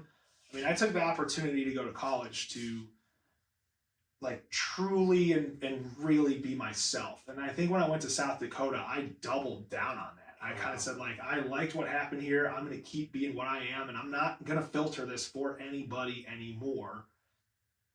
And I just, you got to deal with that, right? Like, I think a lot of people can't do that. So they're kind of thrown off by it. Mm-hmm. Like, oh, this guy's just saying this or doing this. And you're like, well, what for, man? Like, and I think women are more receptive to that, whatever that could be. You could say a lot of different things about woman-to-woman relationships and what those consist of and how they're structured. Don't know about that. We can't speak to that here. Yep, not gonna know.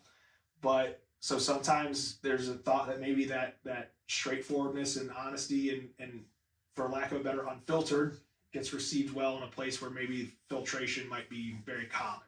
Yeah. So as you were talking, it kind of hit me that I think it's because men are animals.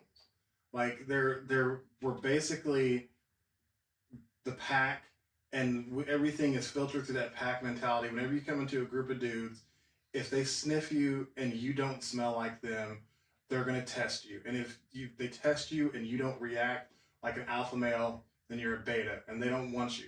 You know, they're gonna push you down. They're gonna say you can be here, but you better shut up, and you better just let us run the deal. And that doesn't feel good, right? As a human being who actually thinks things, that feels terrible.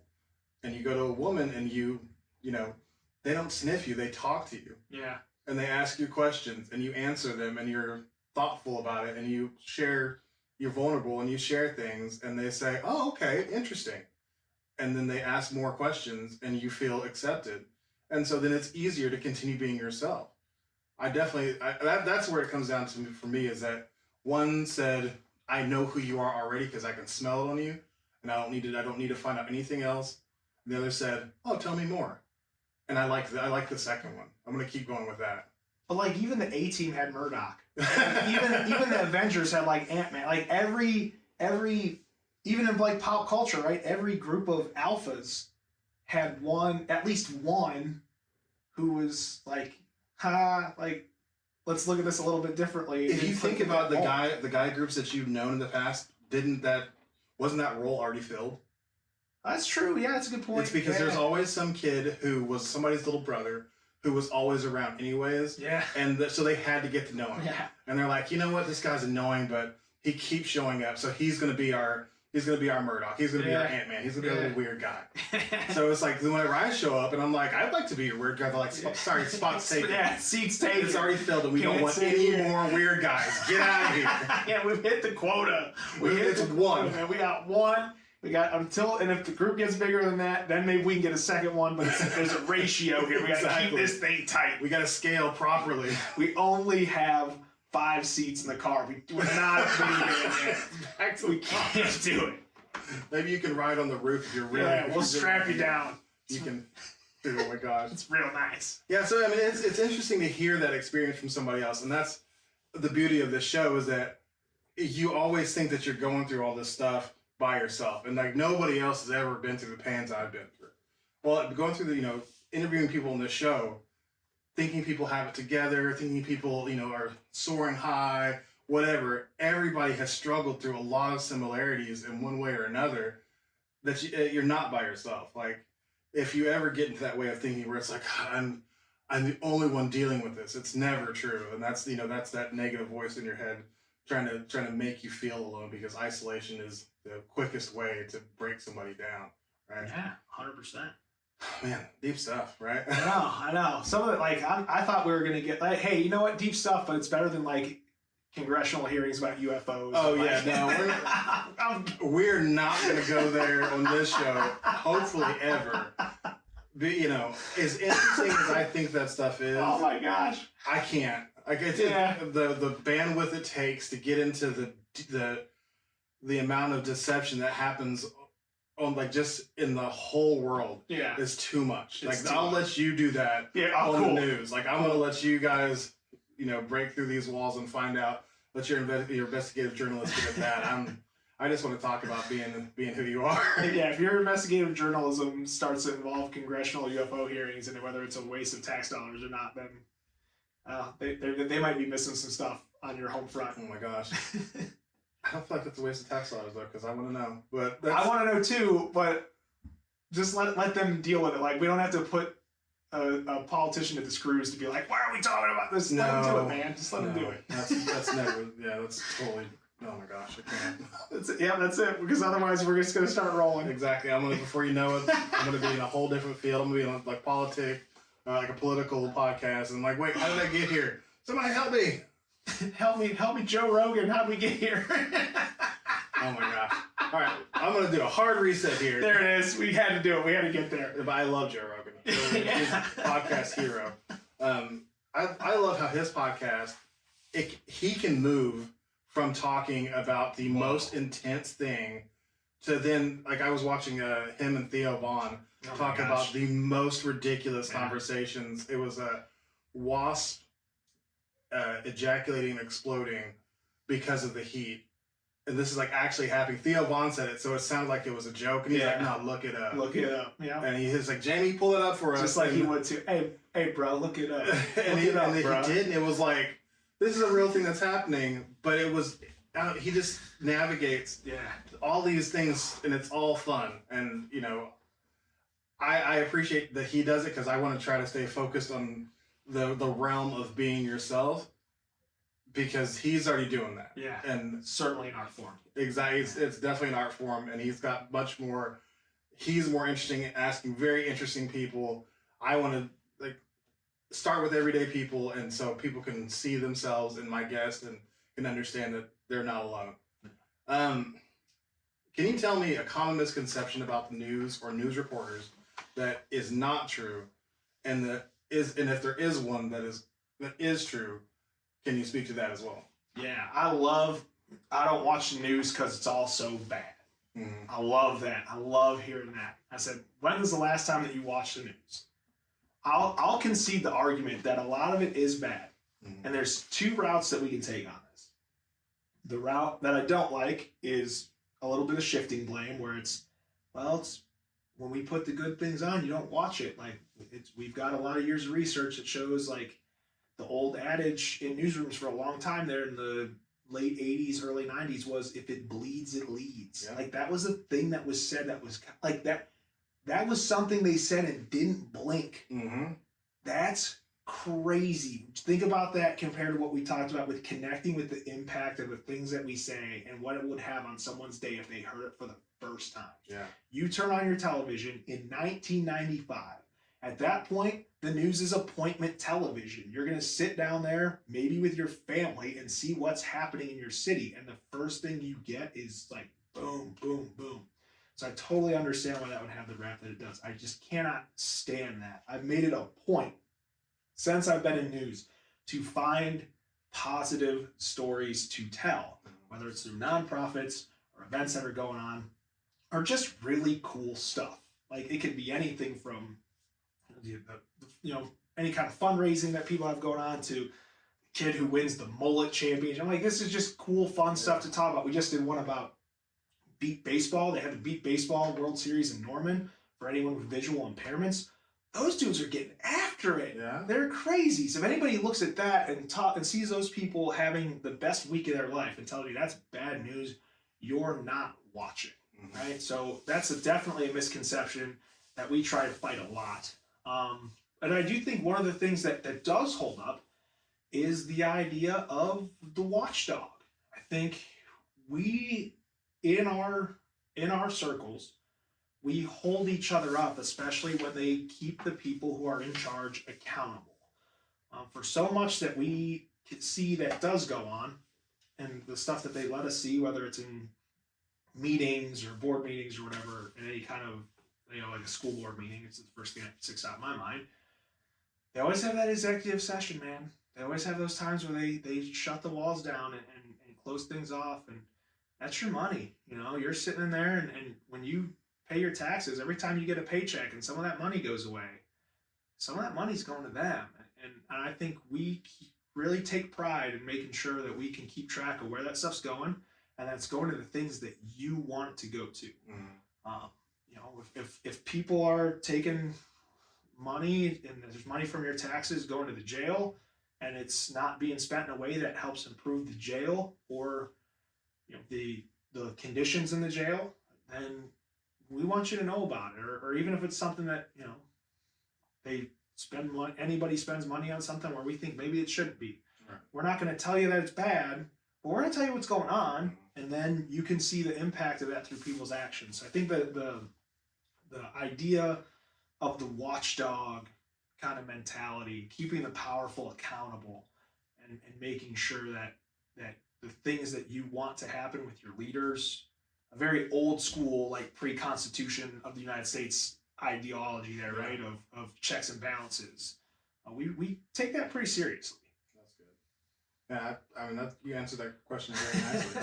So I've personally taken, like I said, I don't watch the news actively, but I follow you. I follow Ashley Holden, who's no longer, she's out in Arizona now, I think. But I follow a couple different news stations. So if there's big news, that way I get it through, Instagram or Facebook or whatever, versus sitting down and having to see a lot of stuff that I don't really want to know about. Like, we talk about bandwidth, and I'm trying so hard to develop as a person, as a father, as a husband. Whenever all that outside noise comes in, it makes me want to then try to develop as a, as a person giving, as a better community member, and then all of a sudden, before you know it, I'm paralyzed.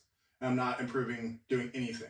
So I hope to be a person in the future who is more civically minded again, being more involved with things that are happening outside of this house. But it's like right now, I'm trying to get my own house in order and focus on that stuff. But I appreciate people like you who, whenever a story kind of, goes beyond for you, you mention it in your, whether it's positive or negative or something that just really interested you, you'll throw something like, oh man, today on my story, I got to do it.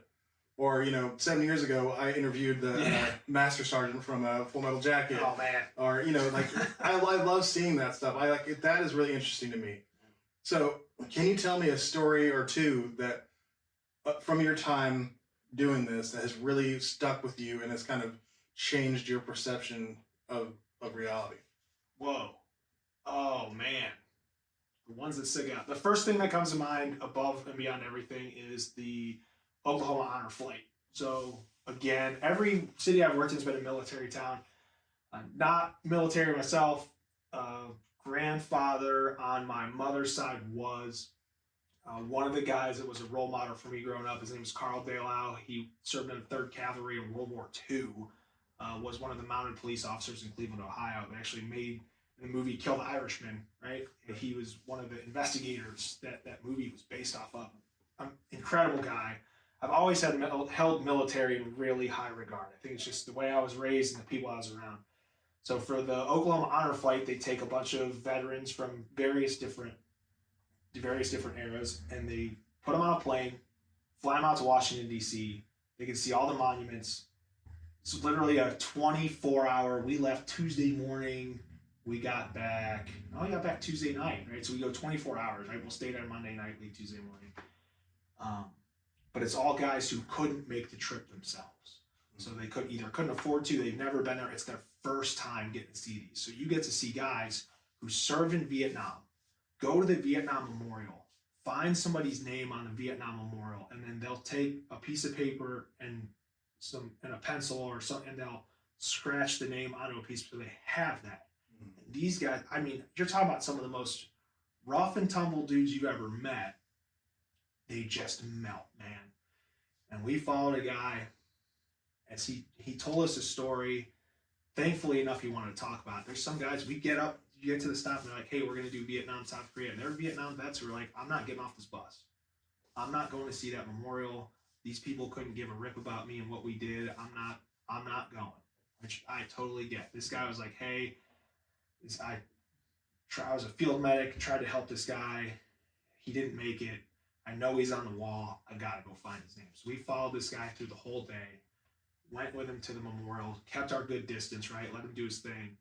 And the guy found this name and couldn't even, he goes to put his hand, great visual for a podcast, goes to put his hand up to scrape this, and his hand is shaking. He can't even get the lead to the paper. Wow. Because it's all, it all floods back and hits him all at once. And he doesn't even get the pencil to the wall, it just falls out of his hand. Wow. And you're like, okay, like that's something where you're like, this is just something that means a little more. Yeah. And that's the kind of stuff where you just feel a responsibility to share that kind of stuff with maybe people who won't get it. Because I think there's a lot of people 18, 19, 20 years old right now that are doing a lot of really good things, and they're fighting for a lot of rights, and they're saying a lot of things out loud that need to be said. But I think some of the people that maybe they're saying them to are the people that went and did the work so they could say those things in general. So you're barking at the wrong tree, for lack of a better. And I think that was a moment where I was just like, whoa. I think that's probably the biggest one. I think there's been some local election and local corruption stuff. Before we move on, I want to ask that question. Let's go. It makes me think about like journalistic integrity, right? So there's so many different things about that specific story that make me. How do you feel? For one, how does it make you feel sharing something so personal like that with an audience of hundreds of thousands? Two, how my first thing I want to do is go give that guy a hug. And then three, it's like, I want to go pick up the lead and scratch it for him so he's able to take that token with him. But your job is to not get involved. 100%. It is the hardest part of the job. So in that moment, you're dying for that guy. You're dying on the inside for that guy. I have no idea what that guy's feeling, but I know none of it's good. Mm-hmm. Not a single ounce of it is positive. And I will say this too, like it's not, I don't know how this will be reflected on in the journalism community, and I don't really care. When something like that happens, I give that person a hug. If I go to a community or if I'm at somewhere where we know a shooting happened 2 or 3 days ago, I proceed with caution. And when the person is nice enough to take their time to talk to me about it, something that really actually hurts them, I give them a hug. I've ended many, just like every interview with you and I has ended with a handshake. Mm-hmm. If it's something that's cut somebody deep and I know that they've gone to a place they didn't want to go to, I come in and give them a handshake and I follow up immediately with a hug. Because you just got to be human. At some point, man, you got to be human. It's more than a job. Yeah. So maybe as far as like removing, I don't, right? Like I think part of being able to tell the story. We gotta hold on real quick. My cat. You're all right. My cat opens the door and lets himself in. Yeah. It's gonna take a while, but I'll just go help him real quick. You're good. Hello, Thunder. There we go. Come on. Go. The path is clear. He's trying to like keep his time in the spotlight. All right, so we're back. That was funny. Welcome to the Alexander Circus of Animals. Life, man. No, Yes. I want a life happen. So we were talking about journalistic integrity, Yeah. and so for you, it's about just being human in that moment. I think that's what it's about, man, because that's at the end of the day, like you're earning people's trust, and if they don't trust you, they can't tell you anything, and you got to show them that you're not able, or that you're not going to violate that. And I do have moments where we'll get done with a story, and I'll ask somebody at the end. I'll say, "Hey, are you sure you're okay with us sharing this?" Which I think is something not a lot of people do. I think they get the story, they say, "Okay, cool, we got it in the can. Let's get out of here," before they say something. Or I'm like, "Hey, are you sure? Like, we don't have to do this if you're not comfortable with it." Has anybody ever said you're? A couple times. And let me tell you what, like when you're up against a deadline, that stinks, right? When you get an interview at 3:00 and somebody's like, "You know what? I'm not okay with this." And you know that in one ear you're like, I hear what you're saying, and the other side of your brain you're like, "Well, we have this. It's really good." But I think you can't. You just got to make sure, because again, it's. So what do you do? Do you just pull the plug on the story and? Would you find another way to tell it? Wow. You find another way to tell it. So the cool thing about telling a story in any capacity is you're working with a couple of different senses. You're working with sight, you're working with ears. So there are times where, like, if that happens, I'll go to a neighborhood like where something happened, and I'll close my eyes. I'll stand in the middle of the street. It's probably not smart, kids. And I'll close my eyes and I'll listen. And whenever I hear, boom, okay. So maybe instead of my vehicle telling the story is this person and their heartbreak or whatever emotion is that's happened, maybe there's a styrofoam cup rolling down the street. Mm. Pretty quiet day here on fill in the blank avenue. You can even hear this because the whole neighborhood's feeling a loss today. Mm. Right? So you gotta get creative. You gotta get outside the box here, but you can find another avenue to tell the story. Yeah. So, and maybe then instead of maybe having the sound from the mother or the family member, maybe you just talk to a neighbor and say, "Hey, like, it's kind of crazy. This happened here, man. What are you thinking? Like, what's going on with you?" "Yeah, it's just nuts. Like, we're just trying to stay aware and stay safe." So you can, every news story you're kind of looking for two different voices, not including your own, right? So my idea of a story is the people are telling the story, and then I'm connecting. I'm just the connector. I get you from one person, that one soundbite to the next soundbite. So I actually lay them out in the order I feel like I want them. And then my voice will just be the facts to get you from A to B. And then I'm the facts, they're the emotion. So you can kind of find some different ways around it. But it can be tough. But I think it's something, again, just a little humanity goes a long way. Because I think when you talk about misnomers with the news, they just want their story. And then they're out of here, man. You'll never see them again. Well, don't be so quick to judge. So, which with you specifically, doing the Project Life stuff, I worked with several different news stations. You were one that always followed up with what you said you were going to do. Everybody says, "Yeah, we'll send you, when we're going to air this, or we'll send you a clip," or all this different stuff. Mostly never happened. You always followed up when you said you were going to follow up. The conversation we were supposed to have, we had. I appreciate that so much in a world where it was not common for me.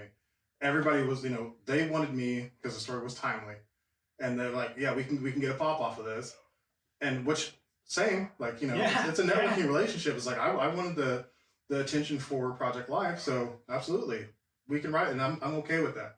But then whenever you promise something else, like, fulfill that that engagement. Like, it's a deal. Just whether it's transactional or not, let's just make sure we fulfill all of it. And most of them were not like that. It was frustrating. That's a bummer to hear. Yeah. It's like, I'm looking forward to seeing what this video looks like, or looking forward to using a clip of it to post on the department Facebook or whatever. And then it didn't come, and it was like, well, okay.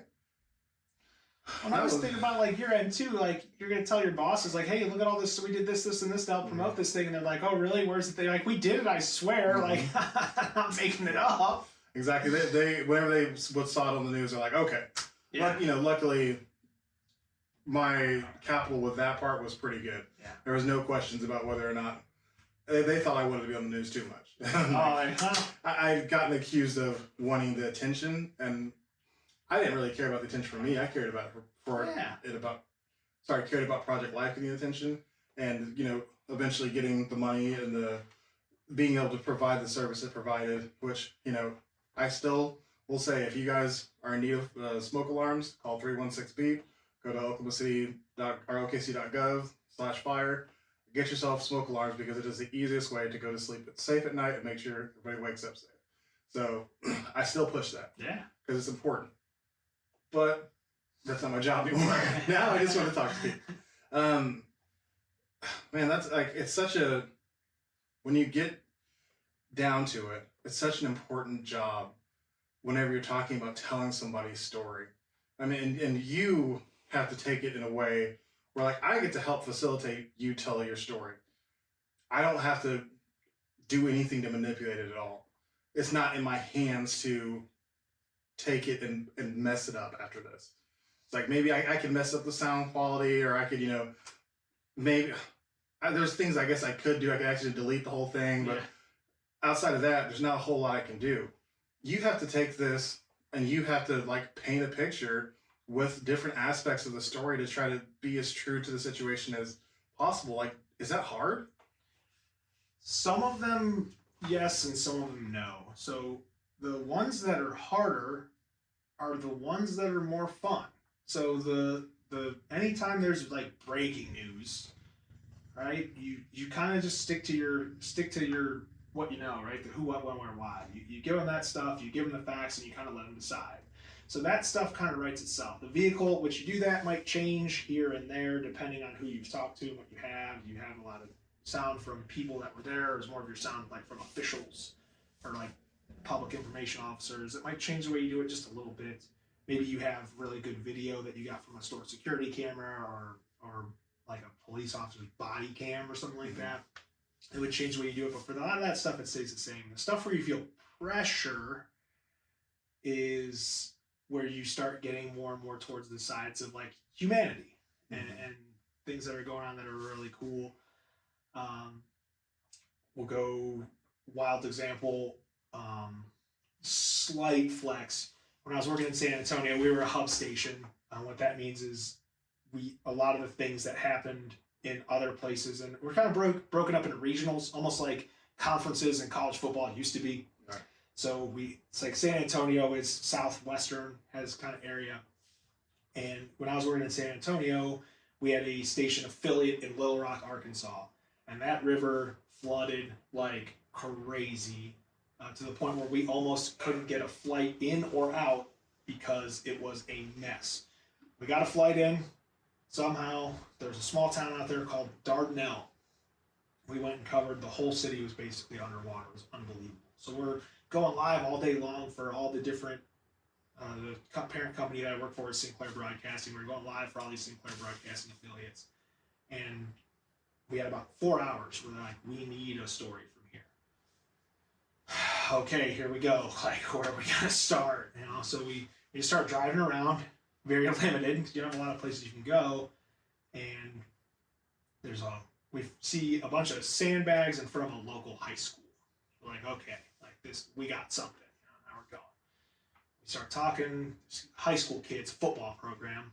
They're stacking sandbags not just at the high school but at people's houses. Mm-hmm. So we're gonna follow these kids around. We get the video of them putting the sandbags. To me, so far in the beginning, this seems like a very straightforward story. There's flooding in this town. Look at what these high school kids are doing to save their city. Right. Pretty cut and dry. I'm like, I know exactly how we're going to tell this story. In my head, I'm already going through the checklist. Going, okay, I need this, I need this, I need this. I need to talk to them. I need to talk to them. This is going to be great. We get to the first house. Everything's going as planned. They're stacking sandbags. We talk to people on the house. Oh my gosh, this is so great. We're so grateful. These kids are unbelievable. They start doing this thing. Go back, get more sandbags. Cool. We're just going to follow you guys around. We don't know where we're going. So we get to the second house. They're stacking sandbags in the second house. We take a step back, taking a break. I'm working with a photographer. Thankfully, Paul's a rock star that weekend. He's getting a bunch of shots. I'm looking around. So how it usually works is, again, great podcast visuals. He's looking left. We'll try to paint a picture here. He's looking left and shooting video on the left. I'm looking everywhere else. So he's down the barrel of the camera, and I'm looking everywhere else for sight, sound, anything we can get that looks good. So he's right here, focused right down in front of him. I look over to the, basically 180 degrees away from him. There is a little girl going through the garbage or everything that was trashed from her house that completely flooded. We're talking toys and dolls and play sets and stuff like this. And this girl's sitting on in a chair in her soaking wet front yard, playing with 2 Barbies on a tree stump. Just playing like it's a normal day. Like, whatever. Like, it's just, they got a little wet. Like, what are you going to do? I look at Paul. I go, Paul, you're going to hate me for this, man. We got to start over. Oh. Our deadline's in an hour, right? I'm like, we got to start over. He's like, what are you talking about? I said, this is it. This is the story. Don't get me wrong. Like, this is a great story. We'll keep all this. They're going to get this. This is going to be good. These high school kids are heroes. We should acknowledge that. This little girl's a story. Are you kidding me? She has, she's out there playing in the front yard. Her parents are sitting inside the window. Once we start learning more, ask more questions. Her parents are sitting inside the window crying. Mm-hmm. Just can't comprehend, like, what's going on. So I'm like, there's your emotion. If you want somebody to understand and fathom what's going on, it's not from these high school kids that are doing the work they get done. It's this family. And you're like, oh man, all right, here we go. So you just kind of resettle up and retool and you get going. And we told the story through them. We had the high school kids lay a couple sandbags in front of their house because they were going to. So we say, hey, like, let's get these. You're definitely part of this. But so stuff like that, man, you get going and you think it's going to be one thing. You go out there, you're like, okay, we got this great story. High school kids sandbags is great. Good sound, right? Thud, good loud sound. We got everything we need to tell the story. And then all of a sudden you see this little girl just shatters. So when you're going humanity, long answer, short question. When you're going humanity, that's what makes the difference. Yeah. That's what makes it. You can have everything you think you need, and then at the 11th hour, it can totally pivot because you see something totally crazy. And then that went from a puff piece to a heart wrenching story. Crushing. In just a fraction of a second. 10 seconds. Yeah, 10 seconds. And that's a story you easily could have passed. You could have passed that opportunity and not captured the devastation that we know really was happening in this town, and you chose to throw everything away and tell that story because it was important. Yep, and shout out to, again, Paul Sanchez, the photographer I was working with there. He still works in Texas. He's incredible because he could have been like, no, like we have everything that we needed to get right here. Like, we got to get this done. And he also says like, man, you're right. Like, and he stepped up to the plate too. Like, at that point, you're a team and it takes 2 to make that happen. But yeah, all of a sudden it's just boom, just explode. It went exactly what you said. It went from a cut and dry piece where we could have showed you the first 3 seconds of that story and everybody would have known what would have happened and where it went to. Mm-hmm. And it totally changed and went to one of the better things that we've ever done. So, I mean, I spent a little bit of time in the arena of news in college, like newspaper writing, and then my second time around I took field writing and reporting. So I know a little bit about it. From what I understand, when you start at the beginning, you do everything yourself. Like you might even be like, I saw a video where you were using your iPad setup to be your own cameraman as you're doing your stand-up. Tell me about how that has transitioned, even now from morning to being an evening anchor. Do you do anything besides report it yourself now? Man, so this is such a crazy process. When I went to college, Bowling Green State University in Bowling Green, Ohio, shout out, just get them in there when we can. We were even learning tape-to-tape editing. If I told a journalist now to start that they had to learn how to shoot in order and cut linear and tape to tape, and you couldn't mess up or their heads would explode. Yeah, absolutely. That's a super get off my lawn thing to say, but it's unbelievable, right? Where they're like, oh, well, it's on the SD card. We'll just put it in and just start over. And I'm like, oh my gosh, you have no idea. So yeah, starting off was what was called an MMJ. Still exists today. Really getting the work done. That's a multimedia journalist. They will shoot, write, edit, everything from tip to tail, they are in control.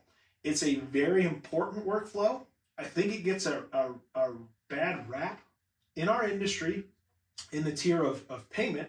They're actually paid the least, which is very interesting to me because they have to become some of the most skilled people in the field.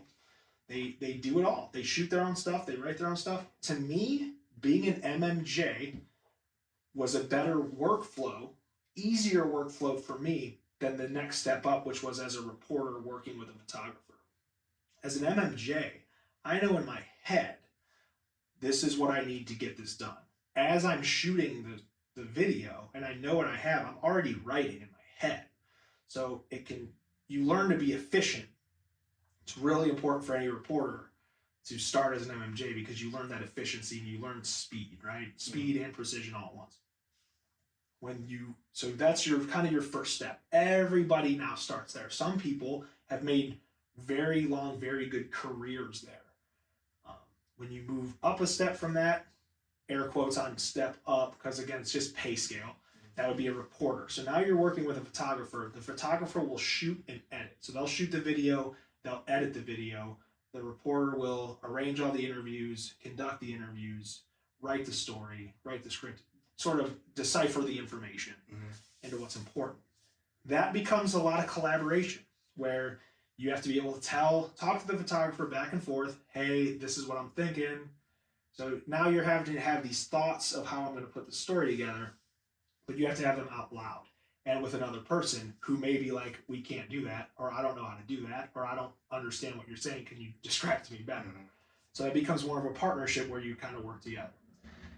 From there, you sort of branch off into two different. So when you're a reporter with a photographer, you can be sort of one of three pieces. You either settle in as an MMJ, you can report in the morning, which is a little different, but you're still reporting with a photographer. You can report in the evening or during the day side with a photographer, or you can be an investigative reporter, which now becomes, instead of turning things daily, you're doing these in-depth projects where you're working hard, and it becomes a lot of open information, act requests, and you're going deeper. So you'll get like a week or two at a time to sort of put these things together. Now those become more like 3-minute movies. And the responsibility is still all on the reporter to do to fill out all the paperwork, set up all the interviews. It's all on the journalist at the point. Yeah, a lot of places that I've been have had teams, especially when you get into investigative, they have teams. So there's usually like 2 or 3 investigative reporters. There's like a projects manager behind the scenes that will help. I know at Fox here in Oklahoma City, we have an incredible, really our team is like one person behind the scenes, and she is a rock star. So yeah, but it's still, as far as getting the information, the interviews, it's on the reporters to figure that stuff out. And then you kind of take what you have and you start putting it together. Then you go to the anchor side, which is a little bit different, right? So you're kind of coming in. It's more considered and viewed as a leadership position because you are the face of what's going on, and you, most of the time, the delivery method, you're conducting traffic. And you have a lot of editorial say on what's going on. So usually your anchors are the people who have a lot more experience. It's also a bit of a different skill set, right? Where a reporter does 99% of their work behind the camera, and then they present their story at 5 o'clock, wherever the deadline is. The anchor is a presenter first, and then whether you have interviews in studio or stuff like that, they're sort of breaking down second. They still have to have all the knowledge the reporters have. They just have to be able to present and deliver in a different way. So there's kind of a convergence there. And for me, it was, I wanted to anchor, I wanted to try it. So they started like giving me I anchored in South Dakota for 3 years, which was great, but it's like market 172. It's super small. So you can be an anchor in a small market just by staying around. Yeah. So when I got to San Antonio, they were kind of like, oh, whatever, maybe. You've got some experience, that's great. So they started having me do like Saturday nights. And that was always one of my things was I don't know how to say no most of the time. Most of the time. I'm getting better at it, but so they'd be like, who wants to work Saturday? Like, sure, I'll anchor on Saturday. Why not? I can use the reps. And then I said yes every time. And so instead of who wants to do this, it was just, well, Adam's going to do it. Right. So we started filming on Saturdays and Sundays. Then people in the mornings would like take a vacation or have sick days or something like that. So then they'd start putting me in there in the mornings. And I just, because I was the guy, I kept being the guy. Then you get experience, you develop a skill set, and then you just end up being a guy. So then I came to Oklahoma City, first time to be an anchor full time. And Oklahoma City's nuts, man. I moved here on a Monday, got here on a Monday. Then there was Tuesday, the Wednesday.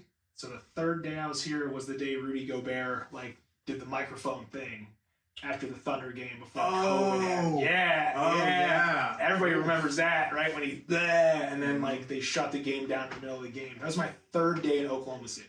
Wow. So it was interesting to be a leader in that environment and kind of grow through it to where we are now. Not just learning the city and stuff like that, but now to but yeah, so it's two different mindsets. I still think, and I'm biased because I've been one, I think the multimedia journalist, the MMJ, is the lifeblood of what makes your newscast go, your local newscast go. If your station didn't have 5, some with 6, some with 7 MMJs, what you see on air was just not going to happen. Well, so I'm a little confused because if you're an anchor now, and you've been one since you've been in Oklahoma City, what were you doing out in the field whenever you interviewed me? I'm a storyteller, man. You don't stay in the house like you're supposed to. I think most people don't now. I think more and more so. There are some folks that get out of the house or that stay in the house and stay there and they just leave. That's what they do. I think everybody that I've ever looked up to has been get out and tell stories. Mm-hmm. The guy that I followed that was my mentor in San Antonio, who I still talk to this day, is David Chancellor. He's been there forever. He's never been a stay-in-the-house guy. Mm-hmm. Wendy Suarez here for Fox 25 has never been a stay-in-the-house kind of. It's important, and we can contribute. We still have that skill set, right? We all came up through that route. We just took the right turn instead of the left turn, right? We took the red pill instead of the blue pill or whatever, and we still have that skill set. And I think it's very important as a leader that you don't ask someone to do something you're not willing to do. Mm-hmm. So if we're telling people you got to do a better job with these and we're not doing it, it's what are we doing? So plus I just love doing it. I love meeting people. Like if I wouldn't have gotten out of the house, so to say, wouldn't have met you, wouldn't be here. Right. So the thing about this job that I love the most is getting to meet people and talk to people that I wouldn't get a chance to talk to. I'm not giving that up. Your detractors may say you're taking a chance from somebody who's who come up in your position because you've got your seat at the table, right? Yeah. And going out and taking that story whenever you could assign it to some up and comer. Do you feel any responsibility to let the people who are learning that MMJ part to have some of that, hey, I got a good lead on the story, do you want to follow it up? Do you ever do that? Sure. So what I'll tell those people too is if you're at a job site and the foreman picks up a shovel and starts digging a hole, is anybody saying that they're detractor and taking the work away from somebody else? I mean, so my time in the fire department, what happens is if your major picks up the shovel, you take it from him. Okay, interesting. That's the mentality in the fire department. I like that. You never want somebody who's got more time than you working harder than you are. I like that. So in that case, if somebody hey, Adam, you did that last story, it was great and everything, let me help you on that story. Sure. Is that happening? To a degree, yeah, I think so. And I think that's a cool part of what we do, right? Is that whether it's background knowledge or contact, right? I keep every day in the newsroom is, hey, I'm doing a story about this. Does anybody have a way I can get in touch with fill in the blank or somebody? And it's, 100%. We throw them in the right direction, give them everything that we have. If I've done a story on it before, you give them the background that you have. So I think that's an interesting way to look at it too, because part of our job is coming to work with 2 or 3 ideas that you think are really important. So while again we've got everyone that is kind of with me here, they're bringing their 3 ideas or so. I'm gonna bring my 3 ideas or so, and if some of those overlap, you go ahead. Or maybe we have 2 different ideas or 2 different ways we were looking at the same idea. Now it gives us a chance to cover this story in a better way, more in-depth way. And we've really made it a point on Fox anyway to take the first 10 minutes of our newscast and focus on one issue. So a lot of this last week has been back to school. Friday we did a lot of work at the border. So we've really focused on people want to see us get more involved. So we've done that. And that's a great way to mention to get involved. Somebody says, hey, I want to do this. And you go, okay, cool, go ahead. You do it from this angle. What's a different angle I can do it from? Now we're working together. And we have a nice rising tide, right? And we come up with a more in-depth reporting. We've got more information out there. They've gotten some foothold into the area, whatever it is, and then I can use what I've got to help them, and everybody kind of wins. Is it true? Like, I'm thinking about this, and I'm hearing you talk about it. It still seems like it's kind of we're working together separately. Is that kind of how it is? It's like, okay, look, you got a similar idea. I'll approach it from this way. You approach from that way, and then we'll see what we've got. Yeah, kind of. Again, I think it's because we'll talk about, we can do. Let's do it this way. You name any subject you want. Pick a subject. Pick a topic for me. The coming of fall. Okay, so tonight, leading our broadcast here is the coming of fall, right? Fall's coming. So when you talk about the coming of fall, there's like 100 different things you can talk about. We'll say, because it's already been said, right? Back to school. All this is coming of fall. You've got fall sports. So now you've got, even in fall sports, you've got high school football camps coming up. Well, it's 100 degrees outside every day. What are they doing to stay safe? Back to school. What are they doing for school safety? Is the curriculum change? What's going on? So you can already see how these things start to these ideas like multiply. So we try to find an umbrella, or what we'll call it is a bucket, and we'll take our ideas and we'll throw them in these buckets, and then we'll decide, okay, here's what we got in this back to school bucket. So it is a little separate, but together, right? We're following the same subject, but we're all going to tackle it in our own different way. And then it comes together at the end to make like kind of that whole thing sing. So let's say we're sticking with that same umbrella back to school. Adam King says, I really want to dig deeper into the football camps in this extreme heat and see what's going on there. MMJ says, yeah, I want to cover that too. Okay. Do you say, I'll back off, or do you say, okay, let's get together and let's brainstorm and we'll see how we can attack this together? We'll do the brainstorm and see how we can attack it together, but we'll do it in about 4 minutes. Ooh. Yeah. And then is that all the time you'll spend together in that? Pretty much, yeah. So we'll in that sit down, it'll basically go like this. Like if you're the MMJ and I'm me, we'll go, okay, who do you got? Mm-hmm. Who do you got to talk to about this? Are you talking to coaches? Are you talking to athletic directors? Are you talking to parents? Are you talking to football players? Like, who do you have ready to go? Like, if you needed to get out the door in an hour and talk to somebody, who do you got? And then I'd tell you who I got. And we'll see if they're different. Great, we found a way to make this different. If they're the same, then we got to figure out what we got to do. So there's so many ways we can find ways to make these different that I want to say very rarely does it come down to the fact that it's going to be you or me doing the exact same thing. What if this MMJ says, I like your people, but I want to go with you? Oh, well, that won't happen because it's just resources at that point, right? Like we've got too much ground we got to cover to make a newscast happen. So yeah, we'd split it up. We wouldn't I'll go come in on my day off so I can work with you. I mean, you can. I would tell you, take your time off as your time off. But if you wanted to come in and go and check it out, you totally could. And we've done that with like interns and stuff all the time. They'll come with. And so what I'm thinking of is the person who is not like me, who's not an asker, yeah. who is basically trying to like shadow you, and just like keep showing up in the place. And for somebody like me, it wouldn't be obvious. I'd be like, okay, you do it. Yeah. Fine, like you can have that. Yeah. Instead of saying like, do you want to work on this kid? Do you feel like I have something I can help you with? Yeah. Which now, like if I know that, I absolutely want to give that to people.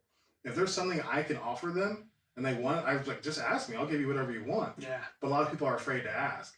And so I'm curious if that freedom of information exists within your career, where if people kind of show interest in the way you do things, is that something that you share, or is it almost like the way I do things? That's my style. You go find your own way and let me know when you get there, and then we'll attack it from different ways. Yeah, we'll definitely share because we're on the same team, which has been really cool. And I think in this instance, where that stuff will come from will be if someone who's maybe a little newer has got what they think is a finished project, and then they'll come to me and say, hey, can you take a look at this? Or maybe they don't ask me. Maybe I'm just like, oh, so and so did some of this. I'm just gonna take a peek at it and see what it looks like. So it definitely helps in that instance to be vocal, but I definitely understand what you're saying. Like, are we making sure that the people who aren't vocal are still getting the opportunities that they need or crave? I mean, let's put it that way. Right? The opportunities they crave to get better.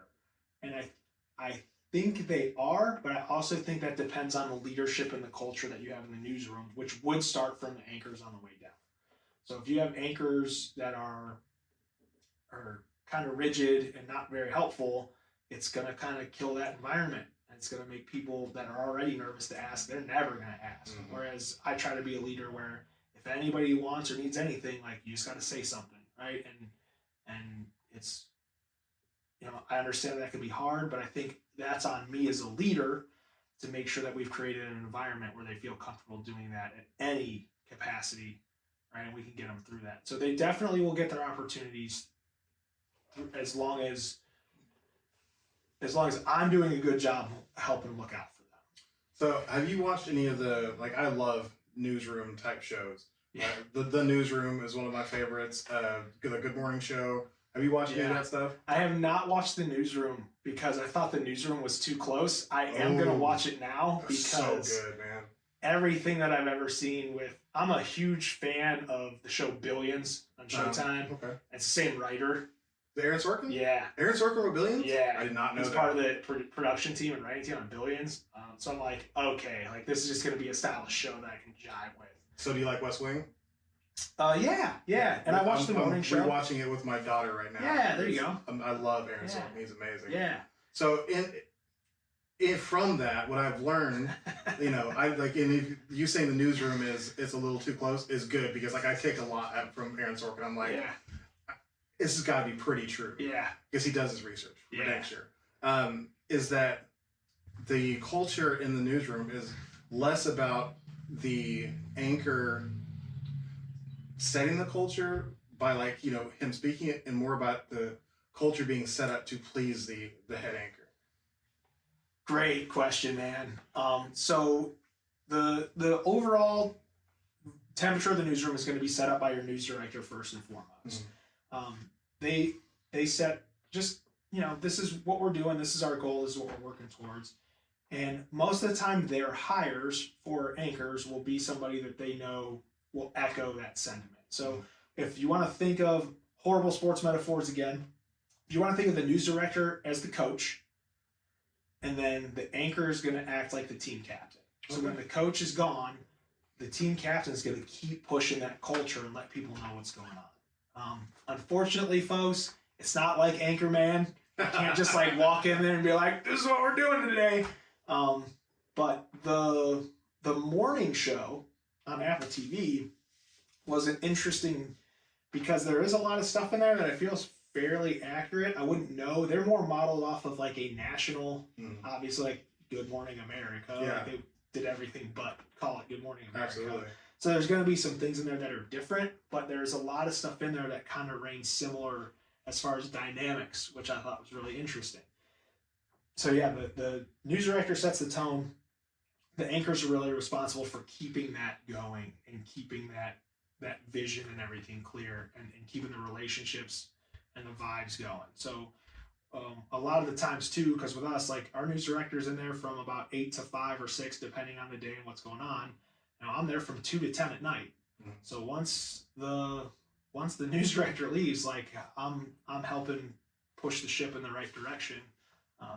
So is Wendy, right? So not only has to be connection with me and the news director to know that we're seeing things eye to eye, there has to be a really good working relationship with the two anchors together, right? And they have to figure out where they stand with each other, how they're going to push that forward. If one person's really vocal, does the other person need to kind of step back and lead in a different way? There's a lot of interesting leadership dynamics there too. So in both the Good Morning Show and Good Morning America, the culture for being very misogynistic was, it was called out like really hard. Is that something that you notice still today in your piece of that, and are you outspoken against it? definitely outspoken against it. I've never worked in an environment that I have perceived to be that way. I know that as a white male, right, that's very easy for me to sit here and be like, everything's totally cool. Right. I'm not blind to that. I totally understand that. I think the environment still exists a little bit. Well, maybe more than a little bit in some places. I've seen the inboxes of direct messages and Facebook messages for me and my male journalist friends. I have seen a few because I don't ask to see them because I don't want to, but I have seen some of the inboxes for Facebook and Instagram of my female coworkers, that's anchors or reporters in the field. It's pretty gross. Oh man. It's pretty gross. The things that people feel they have the liberty to just write in and tell a female is beyond me. If any of that stuff came out of my mouth, my mom would be around the corner hitting me upside the head. Right. So I don't know where, and it's not everybody. I'm not speaking for everybody. It's the very select few that are writing in. But if I have 5 messages, she's got 100, and out of that 100, most of them aren't great. Really? Whether it's either I can't believe you chose to wear that, or interesting hair, just like all this superficial, awful stuff. Enough pressure already, right? Especially with, like you said, what the industry has been, getting through that and making it work. So I've always been really outspoken about that, and I've always made it a really, really interesting point. And I really hope that the people that I've worked with will see this too, to make those women that I've worked with as comfortable as possible. So it's the direct message. It blows me away, man. So, like in this leadership position you're sitting in now, do you have opportunities to address the staff, and do you use those opportunities to talk about things like being respectful of sexual harassment type stuff, and misogynism, also being more true to this show about allowing people to show up as themselves and accepting them? Is that something that you have an opportunity to address? I won't address a room. I won't get up in front of a room of people sitting down and be like, hey guys, everybody be cool.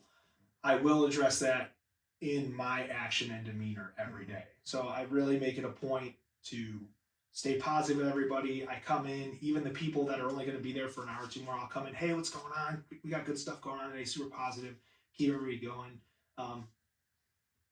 People are weird, man. We're all weird. And I think if as a person who grew up feeling weird, it feels like you have said some things where you can echo that sentiment as well, right? If I would have just had one person lean into that with me a little bit, I'd have been fine.